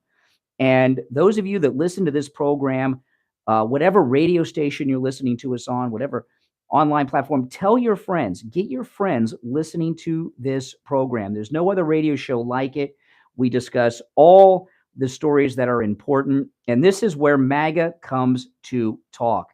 You know, the Steve Kane Show is the longest running radio show in the state of Florida. And I know you guys hear me say that a lot, but this show's been on, not with me, with Steve. I've been here most of that time, as scary as that is, since 1977. And Steve started on the radio in Orlando, moved to Miami, many places in between, and now we're here. This show is the political and news show of record in the state of Florida and has been on the air for 46 years. So this is where, you know, the movers and shakers come to know what's going on. Well, I'll tell you, we had a role in something very big with Governor DeSantis a couple weeks ago, and I don't mind doing a victory lap just to tell you about who listens. About 2 weeks ago, it was reported that major donors in Palm Beach dropped their support of Ron DeSantis's presidential hopes. And that was because we exposed Ron DeSantis and what he was doing to the president right here on this program. It wasn't a coincidence. It was the Palm Beach donors, which is the heart of our listening area. Okay. So I'm telling you, you never know who's listening, including the president himself. And by that, I mean President Trump.